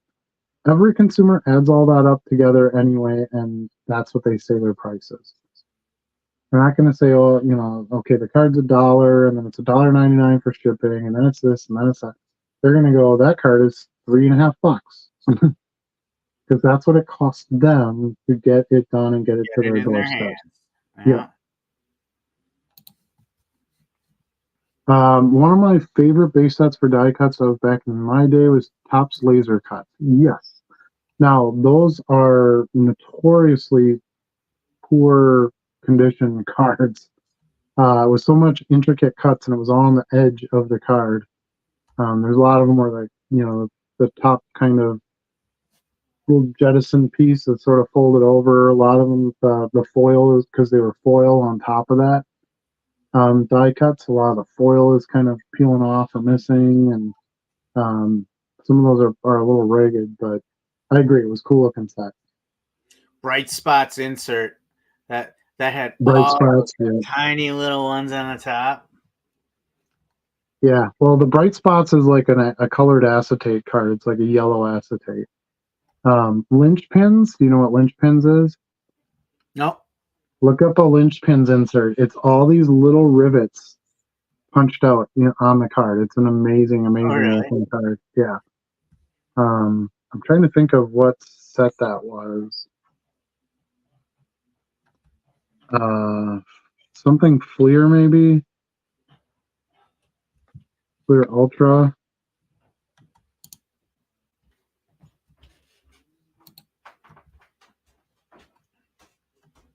It was Metal Universe. Shocker, shocker. Look it up though. LINCH pins. Okay. I'm looking at a Derek Jeter one right now. They're also very valuable. The 9.5 is $1,000. Ooh. Yeah.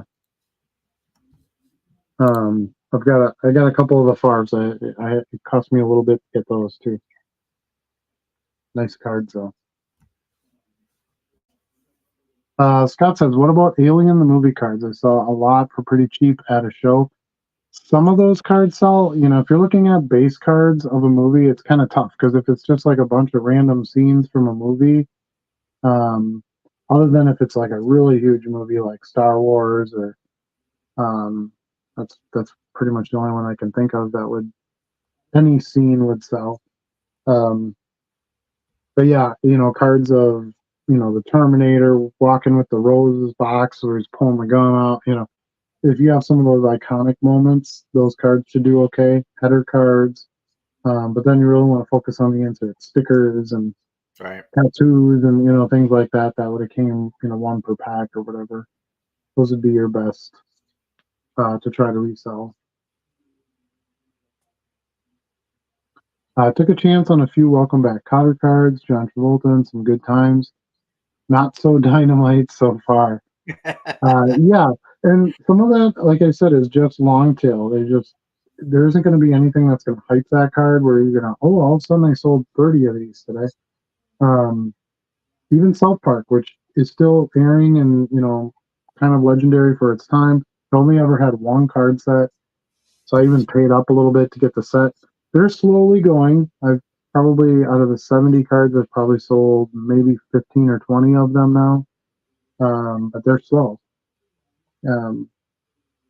So yeah, I mean, anything you can have that you can inventory is still just a good thing. Just to add that diversification. You never know who's going to trip into your store and want a John Travolta card. Now, I've sold Travolta Starline cards where it's literally just him as the actor on the card. So I would think, some welcome back Cotter stuff would do okay. Terrence and Phillip, yep. Yeah.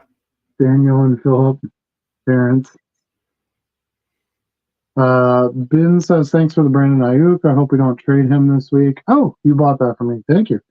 Yeah, I sent that to you. I think that went out this morning as well. I hope they don't trade him either. I think he's kind of a big underground talent. Agreed. I hope he kind of stays that way and he doesn't. No one waves a big paycheck in his face, but we'll see what happens. 49ers have some guys on their team now that are pretty high in the payroll, so they're going to have to make some choice. They do have to pay Brock Purdy eventually, so that's going to be part of it too. It's funny because Ayuk was a big deal as a draft pick. Like, he had a lot of hype, but he's been overshadowed by all these other stars. And then they go. Well, he's got Debo, Debo in there. Kittle. Yeah. They have a solid receiving core and stuff. So I think he had a little bit of a breakout year. I sell a lot more cards of him now. I see a little bit more chatter about him.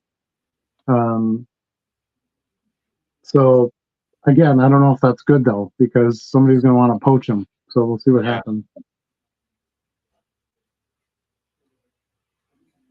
All right, so let's go. Thanks, guys, for sharing that info. You bet. I don't know what we shared, but you're welcome. The Car Dealer Pro stuff. You got it. That was more Charlie than me, but you're welcome.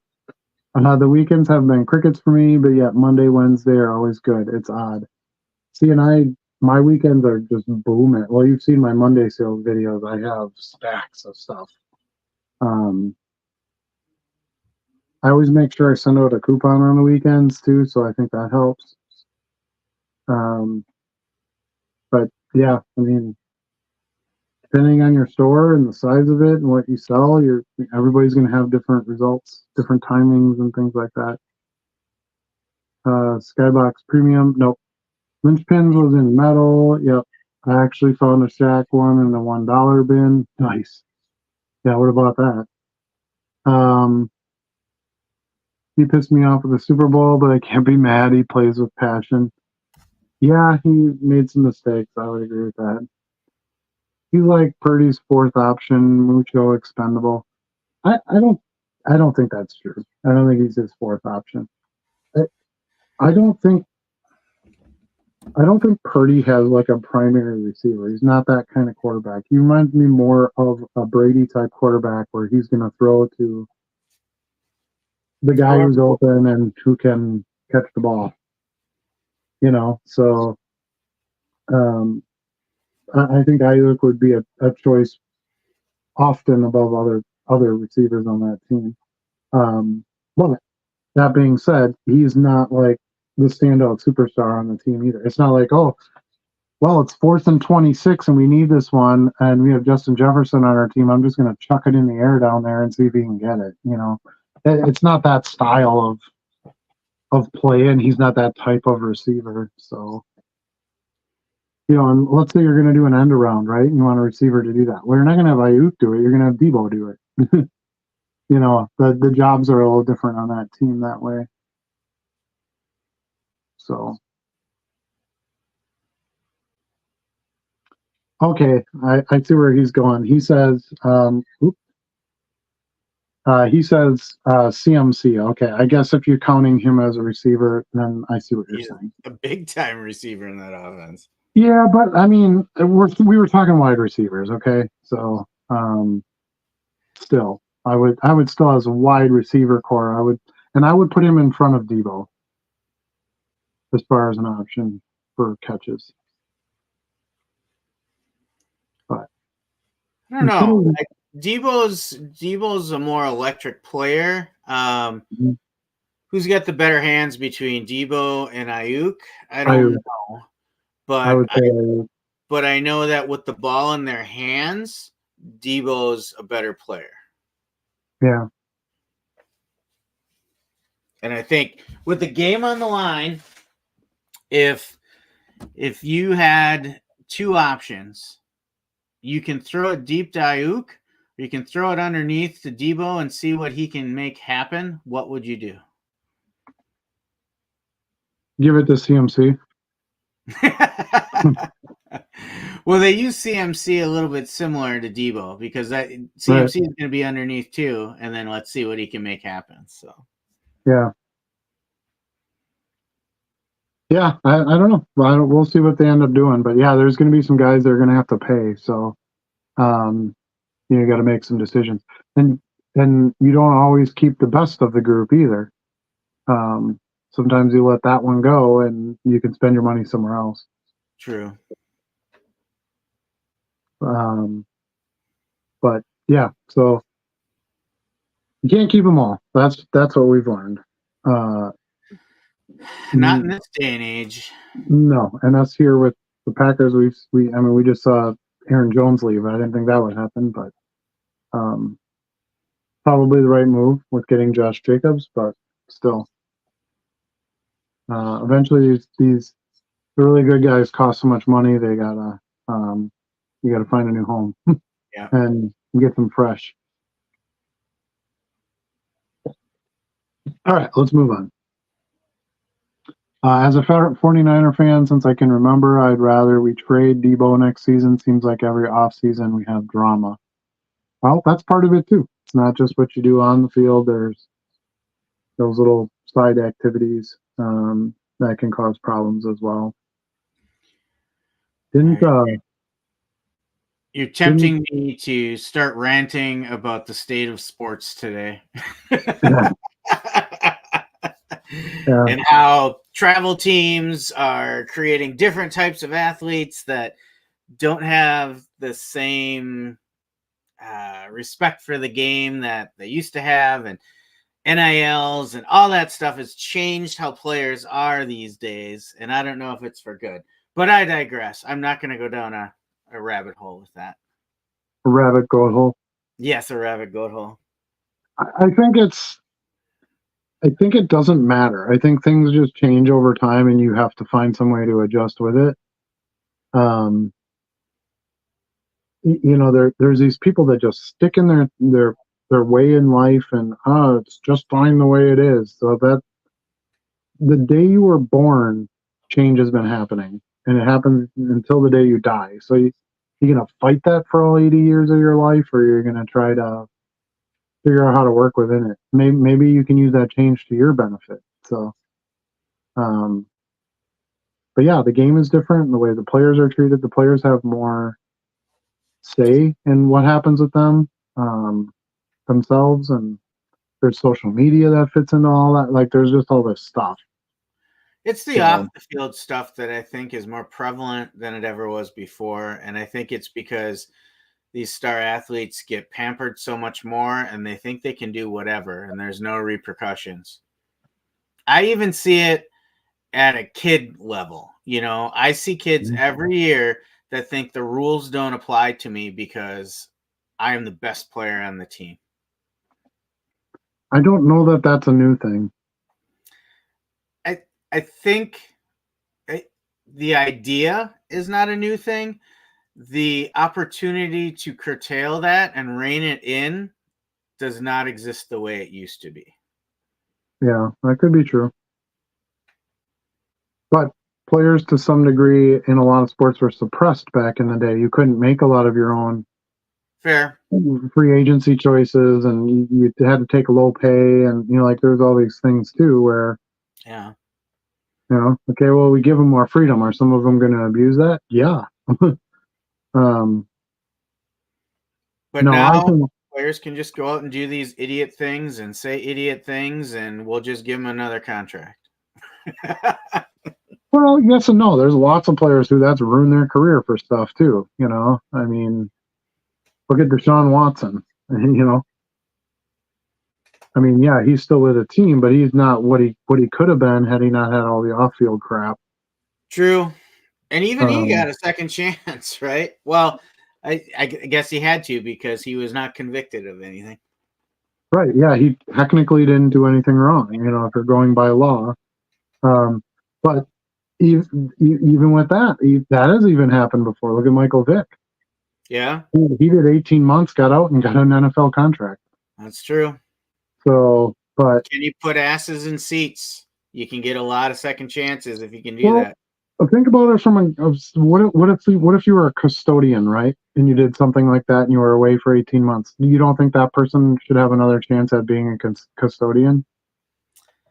when they get out, they don't have a right to work, or you shouldn't give them a chance to work again No, after they made a mistake. not in general. Now, if that was a custodian in a school who went to jail for doing something to a kid, yeah, they shouldn't be allowed to work in a school Well, again. they wouldn't be anyway. They wouldn't be anyway. Right, right. Yeah, I'm saying, they did what Vic did, right? Dogfighting, Yeah, yeah. something totally unrelated to their position. Sure. And custodian can be anywhere; it doesn't have to be a school. But Yeah, regardless, I guess I still look at it like a job, and this person maybe deserves a second chance at a job. Um, if they can perform the job and earn their pay. Look at now he's got commentator job. I still think there's something to be said about role models. You're on TV constantly. Kids are looking up to you. I think there is a standard that needs to be a little higher than just the average person walking down the street. And that you can say that's unfair, and lots of athletes do. That lots of athletes think it's totally absolves them from anything when they come out and say, "I am not a role model," right?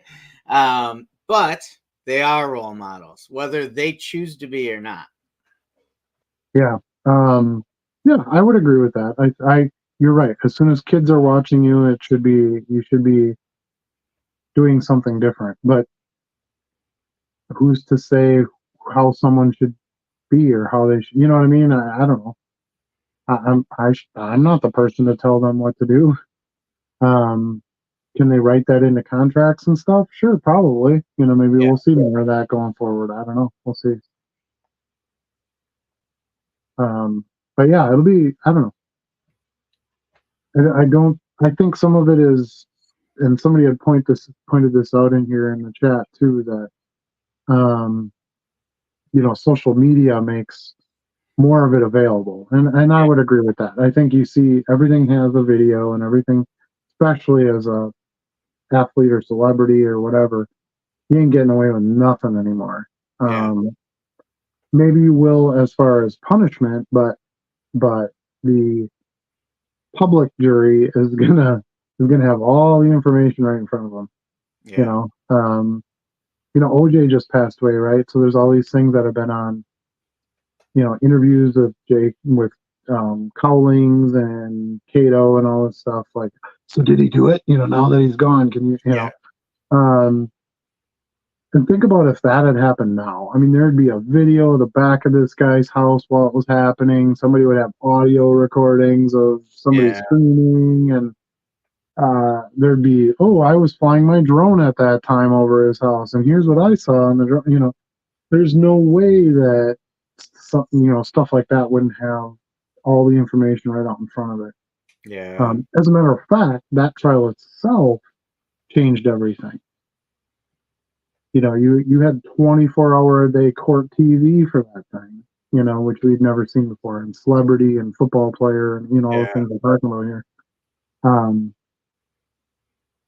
so yeah, in a way, it made him a bigger celebrity. So how terrible is that? How bad is that? But now technically he didn't do anything wrong. If you look at the law, the law says we don't have enough here to say he did this thing. Well, then he's an innocent guy.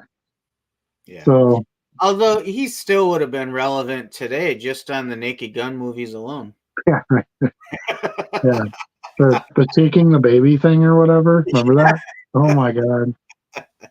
Well, What? that's our walk down the rabbit goat hole for the night. Yeah, yeah. Saw a video of that the other day, and I'm like, oh my gosh, that should have been a sign right there that don't let your kids go near this guy. Yeah. But yeah, it's and yeah, I don't know.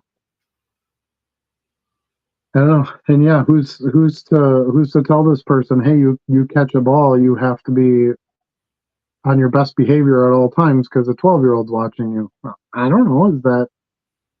Is that something we can say to that person? You can say the same thing about a lot of celebrities that make bad choices. Yeah.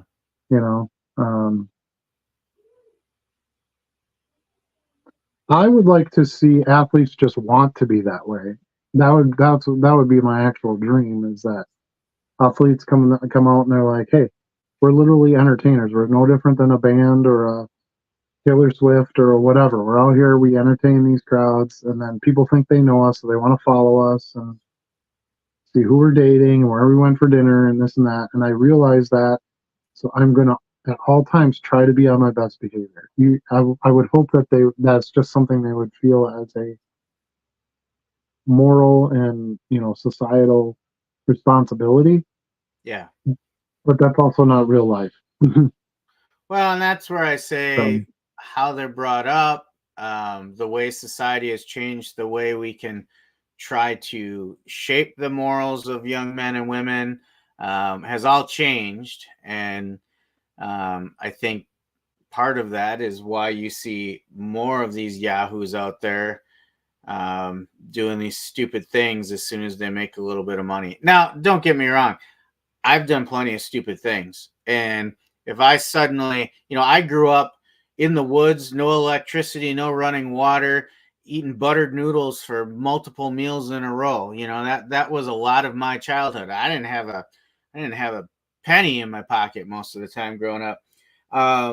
If I suddenly signed a check for $3 million a year, I'm sure I would do something stupid with that money.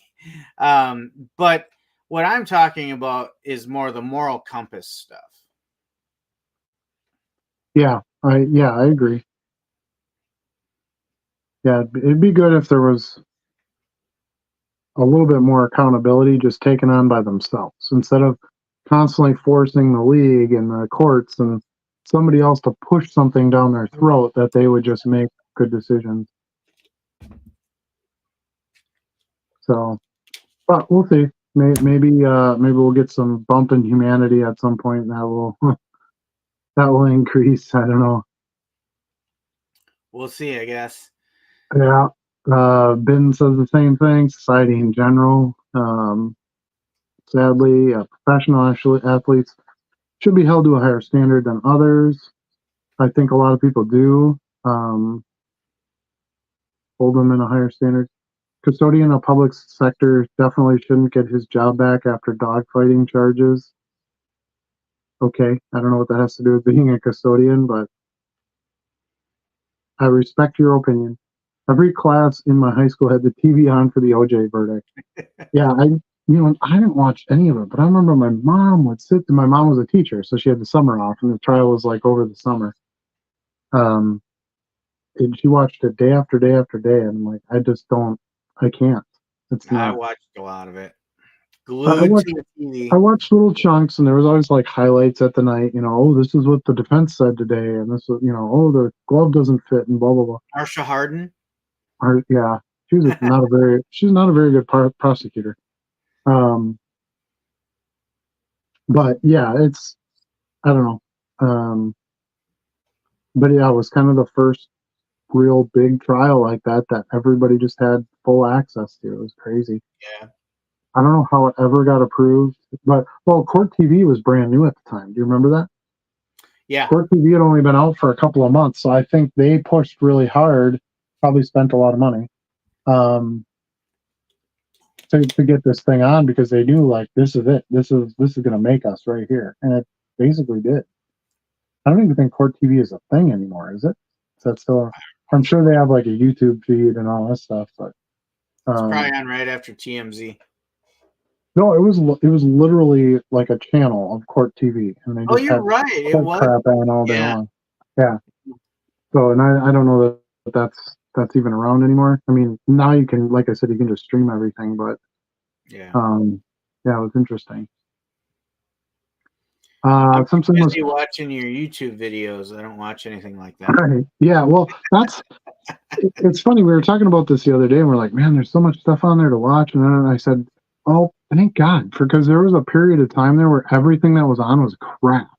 Yeah.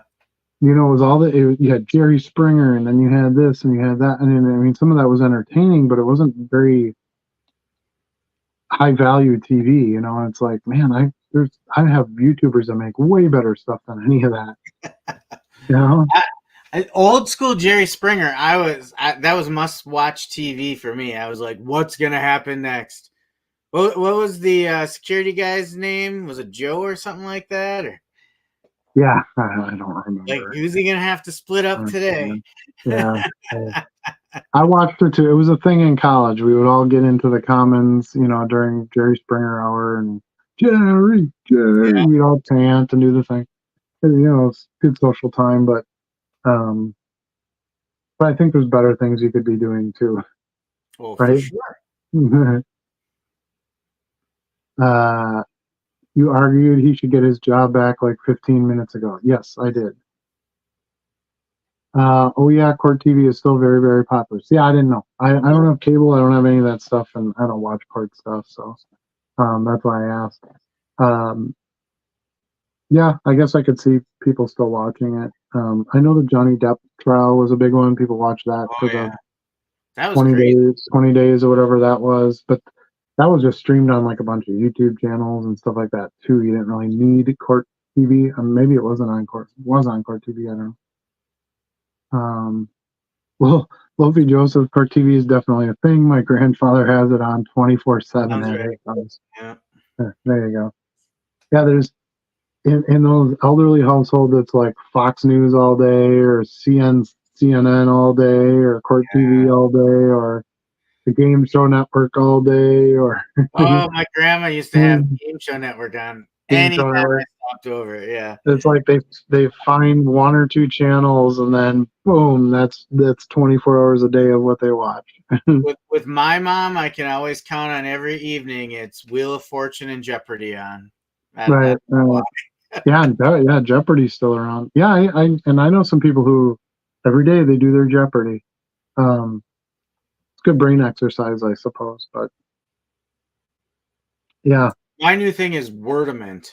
Somebody got me hooked on Wordament, and I'm obsessed with it now for a while. Wordament? I don't know what that is. Yeah, it's a little word puzzle game. Okay. Sounds fun. I have one like that I like to play with Luna on my phone, and it's they give you like a circle of letters. So it's like T, F, and you have to make all the different words with those letters, and you can mix them up, you can do whatever, kind of a Scrabble type thing. That's what Wordament is like, but it's a square, and you have to drag the letters connected to make words, and then you get points for different word or letter combinations. Difficulty in words, yeah. I don't know why we're talking about that though. I don't either. But I told you it was a free for all tonight, and we're getting that for sure. So maybe okay, let's talk about some cards. Let's figure that out. So what are you working on right now? What's your thing? What am I working on? Well, if you're in the Discord tonight, you saw that I tried a new card supply, and I'm super happy with it. Yeah, the tobacco sleeves, right? Yeah, so here's one ready to go in there. So it's a full-size sleeve with a pocket in it for tobaccos. So it almost looks like it's framed. Okay.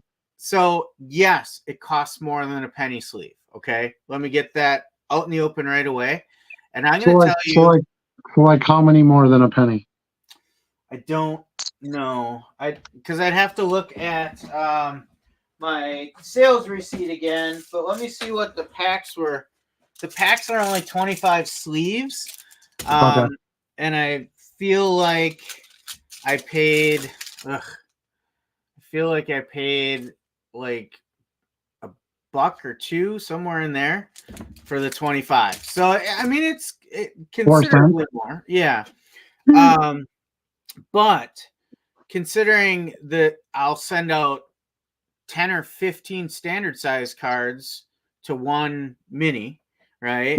I'm okay with that because they're going to last me longer. But I just think the presentation of that is so much better too versus. So there's two ways that typically I would do it. One, I have just the tobacco size sleeve, just the mini size, right? I have those as well. But now when I ship it, I have this little tiny thing in the envelope. And now you have your rigidity, consistency issues that makes me concerned. So I would take a little piece of cardboard. I think I got one. So I typically cut out like this is super thin, right? Like probably, I don't know what the mils are, 1 mil. Yeah, if that. Yeah, it's just something it was a screen protector box. I'll grab whatever and I'll cut it out. I'll put that mini in the tobacco size holder and I'll tape it to one of these to give that little bit of rigidity. With this, I've got 1 million of these top loaders, and I can put it straight into an envelope like this. And I truly believe that others like me are going to pull that out and be like, oh, I want those. Those are super cool.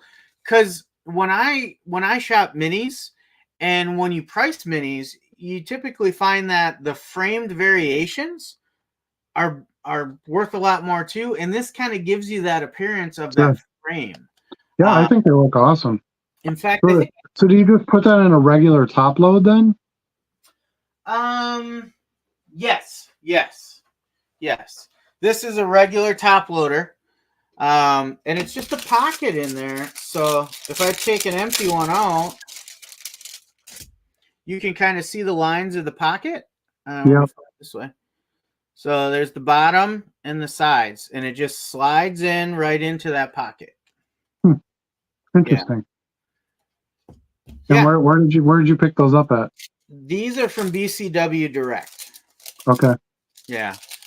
So I could probably find them a little cheaper than getting them direct. Or if I bought higher volume, obviously, I could get a little more of a discount. Yeah, I don't think you'd want to buy those at big volume.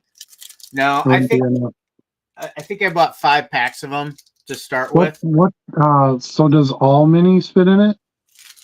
Does square minis fit in it?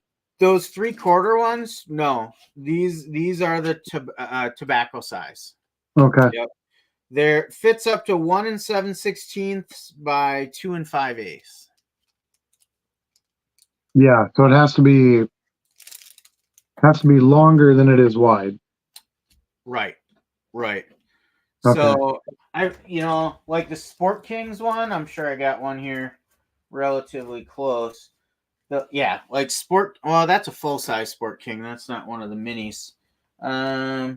But the minis from like Sport Kings are bigger than the tobacco size. They would not fit in there. Oh, there's one. And I think I even have it in a sleeve.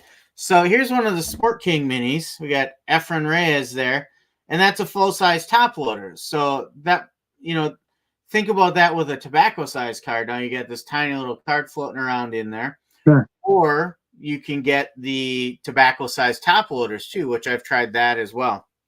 But none of those beat this presentation in my mind. So I was happy to do that and give that a try. We'll see what kind of feedback I get on that. Had fun going through the buys from the weekend. Hit a little bit of everything with those: hockey, football, baseball, basketball. I've got most of the baseball I picked up listed. I listed a lot of basketball yesterday from our pickups too. Today I was listing, it's my Wild Wednesday, so I go off the big 4, right? So Today it was Star Wars and things like that I was catching up on. I picked up, as a sidebar, I picked up this really cool set of political cards. They're older. They're from 2004, but they're kind of cool. So like here's, let's see. Well, Schwarzenegger, that one's kind of a cool one. I like that, yeah. And then you got like Alan Greenspan here, King of the Prime Rate. Let's see, I'm trying to think of here's Lynn Cheney. Here's Dick Cheney. So I think these are pretty fun. Laura Bush, vacuuming. Kind of funny. Here's George W. Yeah. Ralph Nader. Do you remember Ralph Nader? Yeah, I do. in the little bee costume there. So I just thought these were pretty cool. Here, this one's kind of funny. Jesse Jackson and looking in the mirror and seeing a younger version of himself. That is interesting. Yeah. Al Sharpton. Yeah, I love this stuff. I think these are great. So I'm gonna try to list those maybe tomorrow. We'll see. Because these obviously wouldn't show up in Car Dealer Pro. Yeah. So trying to do my non-Car Dealer Pro type stuff. I got plenty of shinies in that too, of course, to list, but I did venture into some different stuff too. I talked about these, I don't know if it was last week or the week before, but I finally got around to listing some of these. So I have some of these litho art prints from Disney that come with kind of like the movie of the month. So got a couple here from WandaVision that I listed. Cool. And then we talked about postcards too. So I listed some of these this week. So there's It's a Wonderful Life. Now, what I did notice is I did not list these as postcards. They're technically not postcards from what I could determine. These are photographic memorabilia. Here's a Honeymooners one. One of my favorite old shows. If I think about black and white shows, I used to watch Honeymooners is one. And then, of course, The Godfather there with the cat. Right. I already got some interest in those. Haven't sold them yet, but I'm getting people looking at it. Now they're bigger than trading cards, obviously. Yeah, these are so there's that mini and a standard top loader, and there's the actual cards. Yeah. So are you going to send those in a 6x9? Yeah, that's what I was thinking. Yeah. And then just cardboard them. Yep. And then this is like a 5x7 sleeve, so that kind of gives you an idea of what size they are too. Gotcha. So, yeah, I like that. That's fun. Something a little different. You know what I thought about picking up, and I don't know how they do, but there's some cool ones out there, and you can find lots of them not too expensive. But you know what the Blockbuster cardboards are? You mean the stand-up displays? No, they're like so what they did was they would have like placeholders for the videos. Hold on a second. Trying to think what they're called. There's like a name for them. Placeholders for the videos. So it was like a card that had like the promo shot on it, or what? Yeah, so like if the video was out, it had like a picture of the. Yeah, I know what you're talking about. They're called backer promos. All right. And they're a little bit. They're 5.5 by 8, so they're a little bit bigger. And they have rounded edges, rounded corners, but they're more like cardboard. They're like a thicker cardboard, like 50 point. Let's say that. Cardstock. But I thought they'd be really fun because there's some really cool movies, out there for that. A lot of people have quite a nostalgia for Blockbuster itself. Just that experience of Friday night that was your date night, went picked out a movie, and you'd see those backer cards and stuff, and you can get a stack of 100 of them for like $25. I thought that might be a fun play to try. Something a little bigger size, kind of like what you got there, but I don't really want to do postcards. I don't really want to do photographs. It's not really my thing. Yeah. But I think these could be something kind of cool. Easy to display. People can still put them on a little stand like a card. Like a trading card, and they're gonna all be of movies that we thought were cool to rent. Right. Back in the day, it's not going to be modern movies. It's not going to be all these. They're remaking this film for the 100th time, kind of stuff like they do now. It'll be, new interesting. What were new interesting, movie projects at the time. Some of them have the little Oscar things on it. Nominated for 5 Oscars, and because Blockbuster always had their like Oscar section, right? Do you remember that? Yeah. these movies are up for Oscars, so they had special backer cards just for the Oscar ones, and I don't know. I thought those would be kind of a fun miss the old pull. blockbusters. Did you ever watch that show, The Last Blockbuster? Yeah, of course. Yeah, the That's TV, pretty good. yeah, that Hey, series. question for you. Mm-hmm. And this is a callback to the beginning of the show. Are you hearing that noise again that you were talking about in the beginning of the show? That weird like puff microphone thing. Yeah. No. Okay. Because see, there it is again. I'm getting notifications for Discord. I forgot to turn it off, and I thought maybe that's what you're hearing. Oh, yeah. It was weird because it was like talking. It was like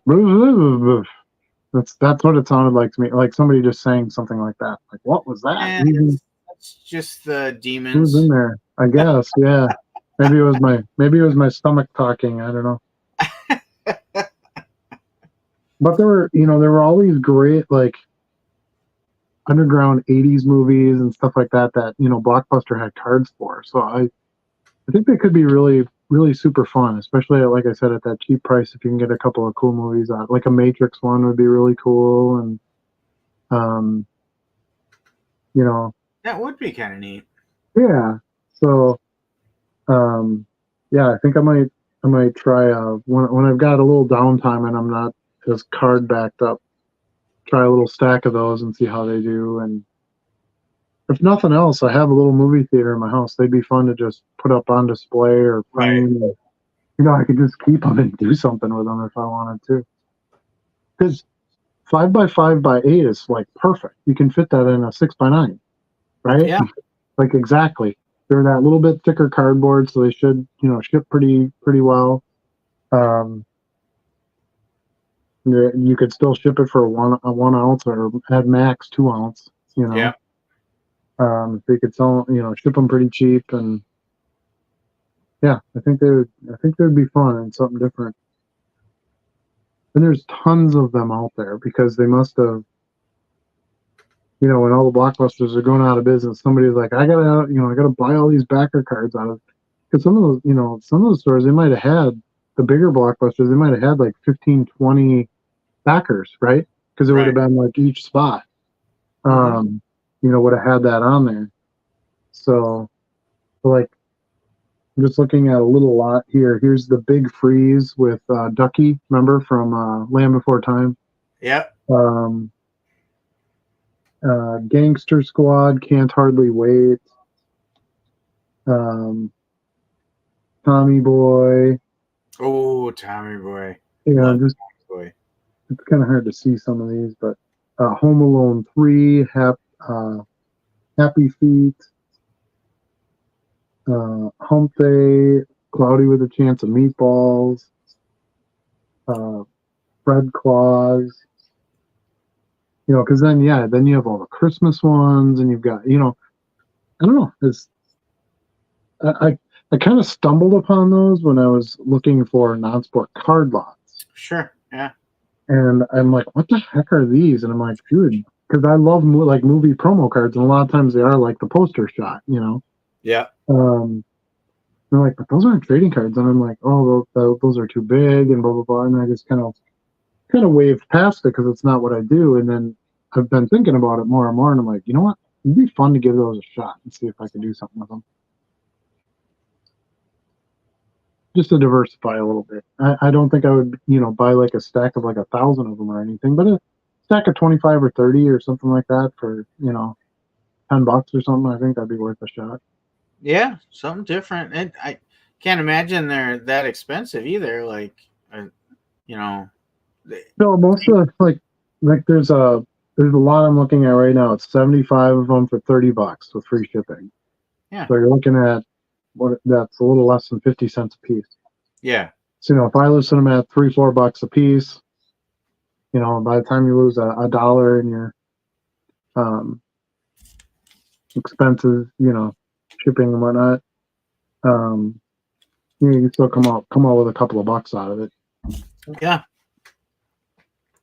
Give it a shot. Let us know how it goes. And a lot of these are, a lot of those are properties that don't have trading cards. And you could end up getting some cross sales, right? So like you get somebody who buys like the Edward Scissorhands backer card, and then they're like, oh, the guy also has 21 Jump Street trading cards. I'll buy, these Johnny Depp sticker cards and get those sent with it. Because you could Yeah. ship them all together. There'd be no reason you couldn't put them together in an envelope. So pretty easy to ship that way. But yeah, there were a lot of really crappy, weirdy movies made in the late 80s, early 90s. That Yeah. you look at it and you're like, how the hell did they get a budget to make this movie? There's no way in hell it would get made now, because nobody would go to see it. But back then it was like that. This was it. You had to watch a movie on Friday night. What the hell else were you going to do?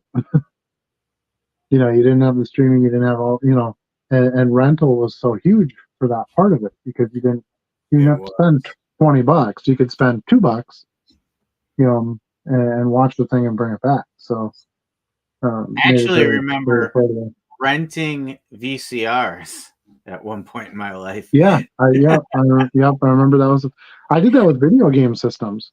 Yeah, I had it was like, oh, do you buy the Genesis or the Super Nintendo? Do you buy the 3DO? Do you do? So I had a Genesis, which I love, great games, great console. But sometimes there were, like, I wanted to play Super Smash Brothers, right? So I'd go rent the Nintendo, Super Nintendo for $20, for the week, and then I'd rent Super Smash Brothers, for $3 or whatever the games cost. And I'd bring the system home, I'd plug it in, and I'd put that game in, and I'd play it.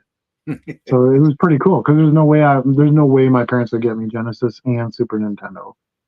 You're like, what do you need that for? You got something right there to play video games on. Right. Well, they don't make this. This is a Nintendo game. They don't make it for Sega. A lot of the titles went on more than one system, but not all of them. Yeah. Yeah. So, yeah, I mean, but it wasn't even just Blockbuster. There was all those, like, mom and pop rental shops, and then Hollywood Video got big, and then Family Video, and then, kind of trickled to these other companies that were doing the same thing. But yeah, I think the college backer, or the Blockbuster backers, I think those could have a future. That's interesting. That nostalgia, Blockbuster nostalgia, is really heated up. So, but 80s, like a Back to the Future one, how cool would that be, right? Yeah. I could put that in my little Back to the Future display with my self-lacing shoes and my jacket and all that, and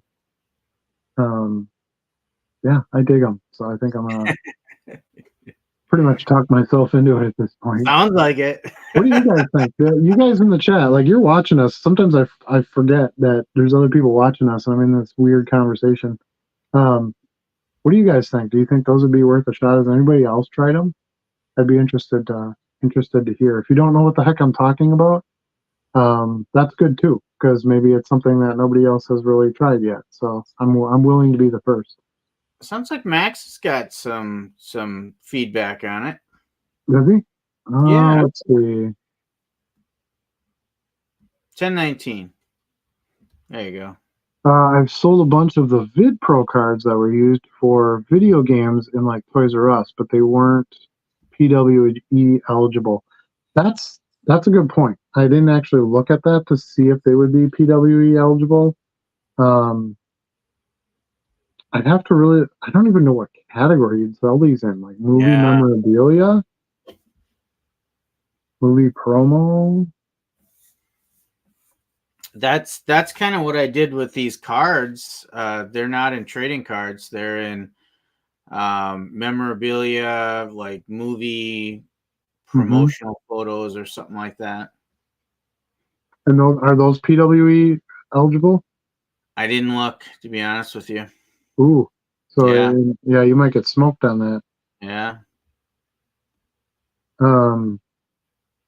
Yeah, there's some research I would have to do into this yet, and that might be why nobody sells them individually. They just sell them in 30 card chunks, because then you can get the $5 shipping. I don't know.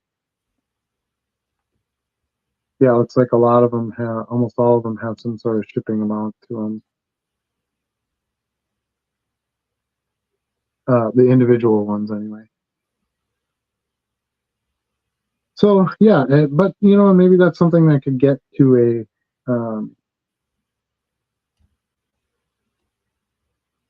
a point where they would allow PWE because of the size and it fits in the 6x9 and the weight and all that. You know, I don't see why it shouldn't be allowed to be that.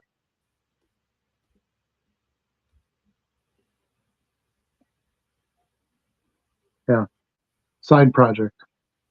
Yeah, that was my thought. Why I didn't even check on these postcard-like things.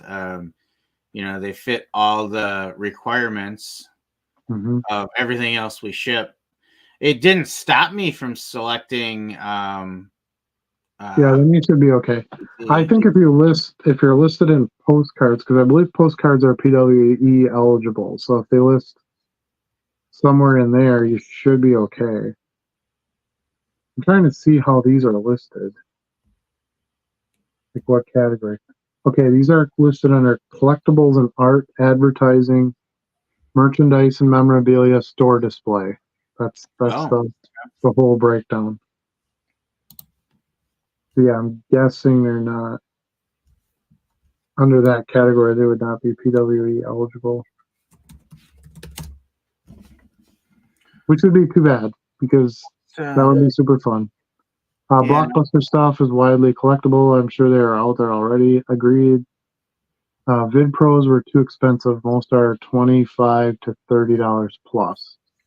Yeah, the Blockbuster cards that I've seen, and granted, I didn't dig too far into the lots because I wasn't really looking at buying them. So maybe it's a bunch of crappy titles and there isn't really any good stuff in there. I don't know. And the better titles go for a lot more, I'm guessing. But yeah, I think they're pretty cool. Well, you know, Blockbuster has video game backer cards too. Yeah. So you could add that, which would be kind of cool because I don't really, other than some trading cards for video games, I don't really do a lot with that. So I was just checking what category I used for that stuff I listed recently, and I used postcards and collector cards in entertainment memorabilia, movie memorabilia, merchandise, and promotional. Perfect. That's exactly what is going on here. And you're allowed to do PWE? It let me select that, you know, as the listing shipping mode. Yeah. Because this says merchandise and memorabilia, but then it breaks it down to even further and says store display. Yeah, that's a little different than what I did here. But I don't know that you'd have to put store display. Like, not relevant, is it? I mean, if it's I don't know. We're branching off in some new territory. It sounds like we're gonna have to swim with the sharks a little bit and learn while we try not to get devoured. Yeah, and I mean, I'm going to be cards, you know, for sure, for forever. But you know what we need to find? We need to find some YouTube channel where a couple of dudes talk about selling, you know, these movie backer cards, Blockbuster backers. Cards, yeah. Not a bad idea. I'll get on that. I'll search that up tomorrow. I'll see how I do. But yeah, I mean, if it's kind of in my wheelhouse of what I like to buy for lots, you know, 100 card lot for $30, right? That's perfect. Yeah. You know, if I can split them up and do something with them, but yeah, maybe I'll look at some sales history and see which ones, if any of them went PWE. That might be a better thing to look at sold. Because maybe it wouldn't matter. Maybe people would be like, well, I don't care, I'll pay the shipping. You know, you could do $1.50, you know, whatever is the flat shipping. You wouldn't have to do ground, you know, advantage. You could do a flat shipper. I suppose. And then that would just be like a couple bucks. So I don't know. We'll see. Yeah. So that's all I got. Well, that is certainly interesting. Always fun to look at something new, right? Like it's like I sometimes get weird stuff too. Like you know, I've talked before about selling these Curious George jelly jars. Like that's the great thing about this. Like you see something that catches your eye and you're like, that's fun, that's cool. And next thing you know, you're going down a rabbit hole learning about something different. Yeah, I would probably myself personally. I would probably avoid things like glass and that kind of stuff. I don't want to ship that stuff. It's But not. I've done action figures. I've done plush. I've done patches. I've done coins, stickers. I mean, I ship a lot of other stuff besides cards as it is. So I'm not too intimidated by getting into something else that would require a little bit different packing and shipping. It's more the Max hit the nail on the head there. What category? What's it going to cost you in that category? What is even the appropriate category? Like they don't even define that necessarily. Yeah. Um, Advertising, merchandise, and memorabilia. Is merchandise and memorabilia even accurate? I don't know. I don't think so. It's not merchandise or memorabilia. Well, I guess it's memorabilia. If you're looking at it from the Blockbuster store perspective, it's memorabilia of that store. Um, Store displays. Well, is a backer card a store display? It's not. It is, but it's also not. It's not advertising the store. It's advertising the movie. So on next week's show, Sorry, we're going to spend 30 minutes talking about how to classify these video backers. guys. It's what I do. I look into the next thing. Yeah, I love the non-sport promo cards. It's probably my favorite thing of all things to sell. Like, when I find a nice lot of them, and they make me happy because there's such nice variety in the photos. You can get some real gems and value, and so yeah, this would just kind of fit that bill a little bit in just a different way, different product way. Yep. So I did get a nice batch of 1969 vintage football in, of course, right after I turned the scanner over. But to be honest with you, I bought them. It was mostly a commons lot, but I bought them because each card was top loaded, and I ran out of top loaders. So I'm like, oh, I might as well get some cards. Got a good price on them. But the condition just blew my mind. I'll just show you. Here's one example, and there's really good name stuff in here. Like, well, I'll go over some of them when I get there. But let me see if I can go into solo. Well, look at that. Well centered. All the corners are perfect. Yeah.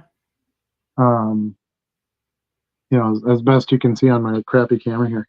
Now, these are black backed cards, and normally you'd see a lot of chipping. You see some over on this cut edge here. But look at the corners, nice and black. It's pretty good. I buy a lot of 1969 football. It's one of my favorite years, and none of them look like this normally. So I was pretty excited about it. But then on top of it all, so here, let me preface this first. There's 58 cards here. I paid $40, which is a pretty good price. And hold on, I got to exit solo. There we go.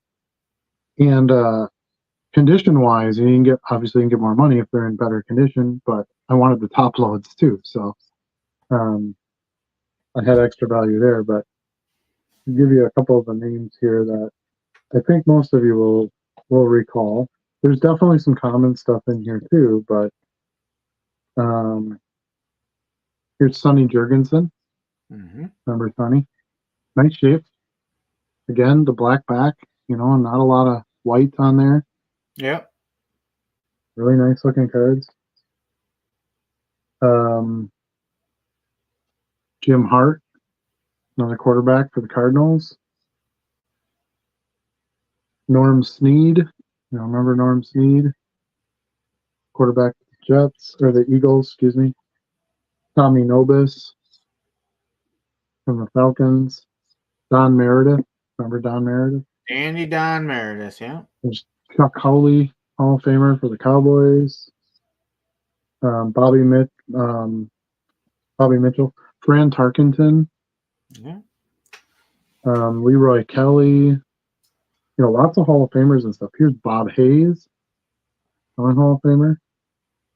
Bill Munson, the old Lions quarterbacks, lots of quarterbacks, which is always what you want. Willie Wood, Yeah. he's a legend around here. John Haddle, quarterback. He played for the Packers for a year or two. Mm-hmm. Let's see. You got good old Merlin Olsen. Nice. Yep. Star of TV's Little House on Prairie, right? Wasn't he on that? Was He it was the on that. later show that Michael Landon had? Oh, Stairway to Heaven? He Or was on both, wasn't he? Highway to Heaven? Yeah. Yeah, I He was think he did on, both with Michael Landon. yeah. Let's see. Oh, Fathers and Sons. He was on that too. That one I don't know. Craig Morton, another quarterback for the Cowboys. Earl Morrell, another quarterback. Ray Nitschke. We know Ray Nitschke around here. Lance Allworth, Hall of Fame wide receiver. Lance Rensel, another Cowboys or Hall of Famer. Bob Lilly. Oh, yeah. So I was like, geez, there's like names in here I can actually make money on too. So yeah, it was mind blowing. Nice, really nice brand new sleeves. Like I said, they were all top loaded, and then like every 4 or 5 cards was bagged besides. Yeah. Which I reused all the bags too. So Nice. yeah, I was ecstatic. There's a couple cards that aren't in really great shape in here, but a good 90% of them are like minty. Right. So I'm gonna get a premium for them all besides. You know, if I would normally price like an excellent condition card at $2.99 as a common, I'm gonna ask $4.99 as a mint one. Yeah. You know, so you can pretty much double your money just based on condition in that lot too. So I was pretty excited about that. As you said, I did pick up some hockey this weekend. I showed these off in the pickups video too, but I got a Sidney Crosby, got a Gretzky, of course, and then I got that whole lot of those inserts, right? Those hat trick ones. Yep. Got a Gretzky season leader, a couple Gretzky summits. So I'm granted I'm sticking to Gretzky most of all, but I'm trying to get some more hockey stuff. The other thing I like about a little set like this, you were talking earlier about, I haven't really dove into the bags and buying that kind of stuff. But that's the time to take the chance, right? Like I know I paid less than $1 for this bag. I know I can get more than $1 for Brett Hull alone. You know, it's these cool inserts with these cool backs. Look at the 3 coming out of the hat for the hat trick, right? So, but I don't know nothing about Dave Taylor. But this is the time to buy a Dave Taylor, right? Right. When I have my money back and one of the other cards. So that's going to be kind of my feel out on players from those years. Is there any market for that? And because sometimes I'll even have it too, where I sold a what was the hockey player I sold the other day? Evgeny Evgeni is his last name. It was a Sports Illustrated for Kids card, and I've sold a couple of his cards in the past. But I had someone message me and they're like, "Hey, thanks for the Evgeny card. I'm also looking for this player, this player, this player, this player." I'm like, "Okay, mental note. Those are guys I could buy, and there's probably, I'm sure he's not the only one looking for it." Yeah. So I don't know. I'm trying to expand my areas a little bit into some of that stuff, and then I'm also trying to, like I said, take my store and sort of flip it in more into some mid end and Malkin. I don't know. Is that his first name? I don't know, but I'm pretty sure the last name is Evgeny. Penguins. Yes, he plays for the Penguins. So if that's the same guy. And I don't mean to offend hockey fans out there, but I love hockey. My niece plays hockey. I go to a lot of hockey games. I have fun cheering it on, and but I don't, for pro sport, I don't know the players and I don't follow the game. So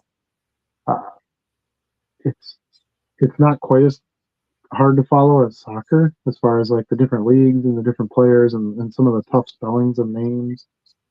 Um, but uh, there's a lot of players in the league that kind of switch teams, and and I just don't know. I just don't know who they are for the most part. Yeah. I know the ones you're supposed to know. And then even in the modern game, like I know Connor Bedard, he's the hot rookie right now, and Yeah. Sidney Crosby. Like I said, I just bought a Crosby card. The hockey I picked up this weekend was nothing but Hall of Famers. Those are the only names I knew. and that's primarily where I stick to. But other hockey players do sell. I sell a lot of Sports Illustrated for kids hockey, which is awesome. There's actually female hockey players in Sports Illustrated for kids, which is pretty cool because there's no professional women's league. Right. So they don't get a chance unless they have a college card. So yeah, I think it's fun one of the best ways to learn is just to buy something. Yeah. And see how you do, because once you have skin in the game, you're gonna do a little bit of research on it, or at least pay a little attention to it. Because you're trying to get your money back out of it. So, and I did find my Houdini card. I don't know, did I show you that last week? Yeah, you did. Yeah, I had misplaced it, so I got to find a. Well, he is an escape artist. Right, exactly. Yeah, I don't know what I was thinking there. That was an easy joke, wasn't it? That was a softball. Well, we are over 2.5 hours in, if you can believe it. I don't know. Sometimes I don't know how we make it this long when we don't even have topics lined up. Sometimes I think next week we'll have some topics. I have some other things that I definitely want to cover. I still want to cover the to grade or not to grade. We kind of kept pushing that off.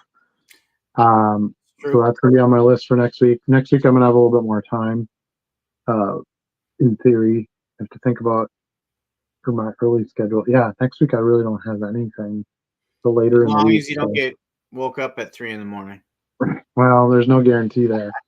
But yeah, so I'll put together some topics for sure for next week. So that being said, those who are watching, whether you're watching live or you're watching this recorded, give us some topics. And we love that when you guys in the chat or your viewers give us some suggestions, because we like to hear ourselves talk, but we want to make sure it's stuff you guys want to hear about. So so do that. And we've been getting some good suggestions, which definitely helps.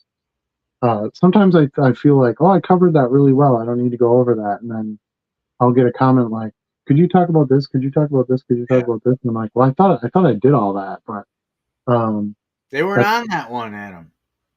Right. Or it's just things have changed, or or you have new viewers, right? And they want to see some of that, hear some of that stuff. So I think we're getting a little bit more veteran crowd in our chat. Like our first few weeks of chat, it was like the basics, right? Like, how do I sell on eBay, or how do you list something, and now that we've kind of got that core to the next stage, now we're starting to look at some bigger topics, some more. I just remembered I'm going to have to join you from the road next week. I will be on a business trip to the Pearl of the Mississippi, Muscatine, Iowa. So fingers crossed the hotel room has decent internet. Do you get to stop at the Field of Dreams at least? That's about 45 minutes to an hour away. I've been out there before when I've been down there. Probably will not this time, though. I've never been. It's on my gotta do it list. So when I went, it's before Major League Baseball went in and pumped a bunch of money and reimagining into it. Yeah, because they built another field too, didn't they? Yes, they did, and they have the game there every year. So for a frame of reference, my 14-year-old was an infant in my arms in the photos when I went there. So wow. Yeah. It was a while ago. It's never come up as something like to actually do, because it's in the middle of nowhere, which is sort of the point. It is, yeah.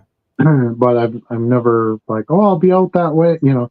And even for us, it's what, a 7 or 8 hour drive from here, so it's not like horrible. That's about right. Yeah. It could just be a 2 day trip or something, you know, just as a specific thing to do. So I'm hoping someday I get to get out there and do that. It's one of my favorite movies of all time. I watch it every year, a couple times, you know, during the season, but before the season. It's got such great magic to it, and Kevin Costner was actually good in it. James Earl Jones is one of my favorites. Yeah.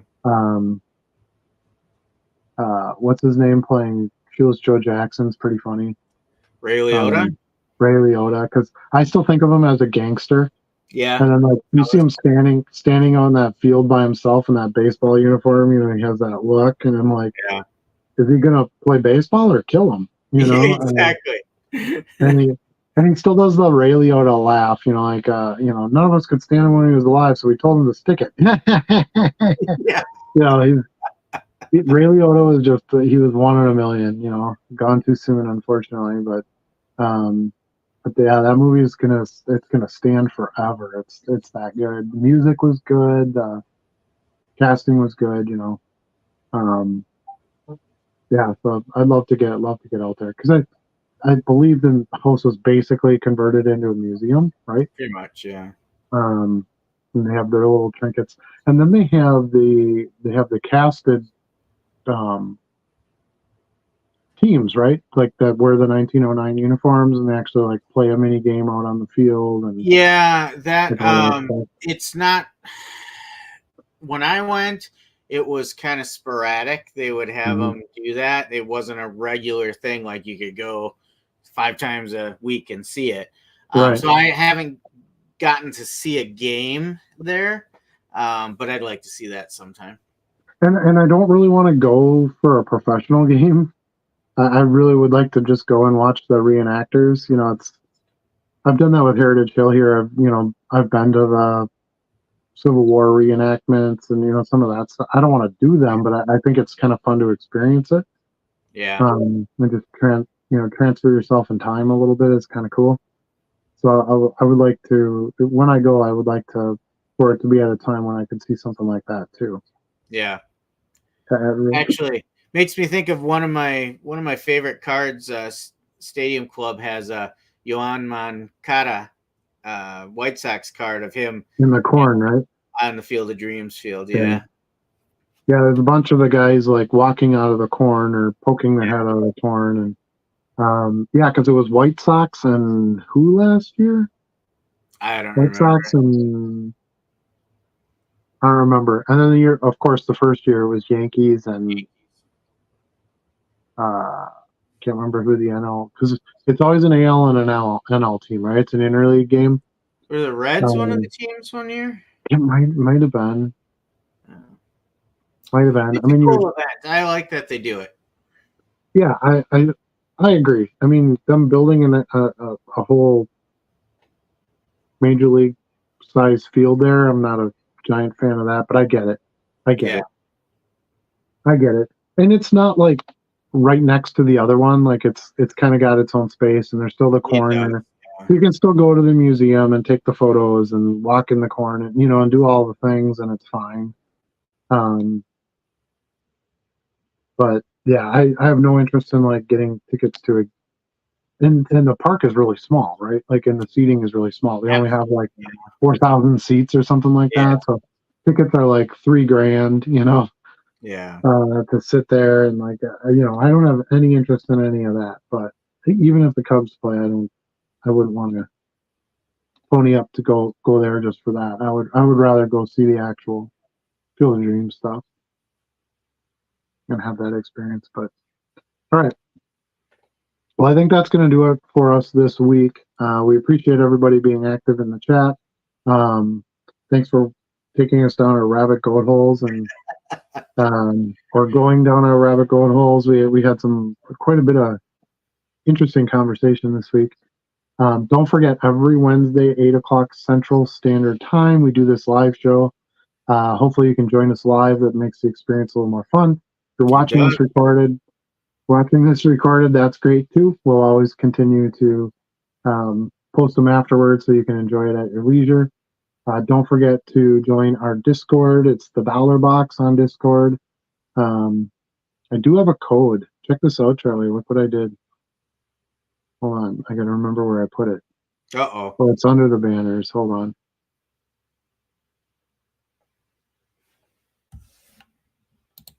Boom. Look at that. There's the Discord address if you want to copy paste, take a picture. I don't know. However, you can get to a website. That is the unexpirable code to join our Discord. We'd love to have you there. We've got some good conversation there. A lot of different things come up. We learn a lot. We try to teach a lot. And it's just a fun place for all of us that do the same kind of thing to get together. I do have my Patreon. It's patreon.com/the dollar box. If you're interested in getting bonus YouTube content, that's where you go for that. Of course, I have the YouTube channel where I post videos regularly. Charlie has his YouTube channel, JC3 Cards. Is it Cards and Collectibles? I always forget that part. Yeah. That's my Tommy Boy impersonation. But yeah, don't forget to visit his channel and give it a like and subscribe. And I think that's it. But keep listening, keep shipping, and fighting the fight. And we'll see you next week. Peace out. Peace.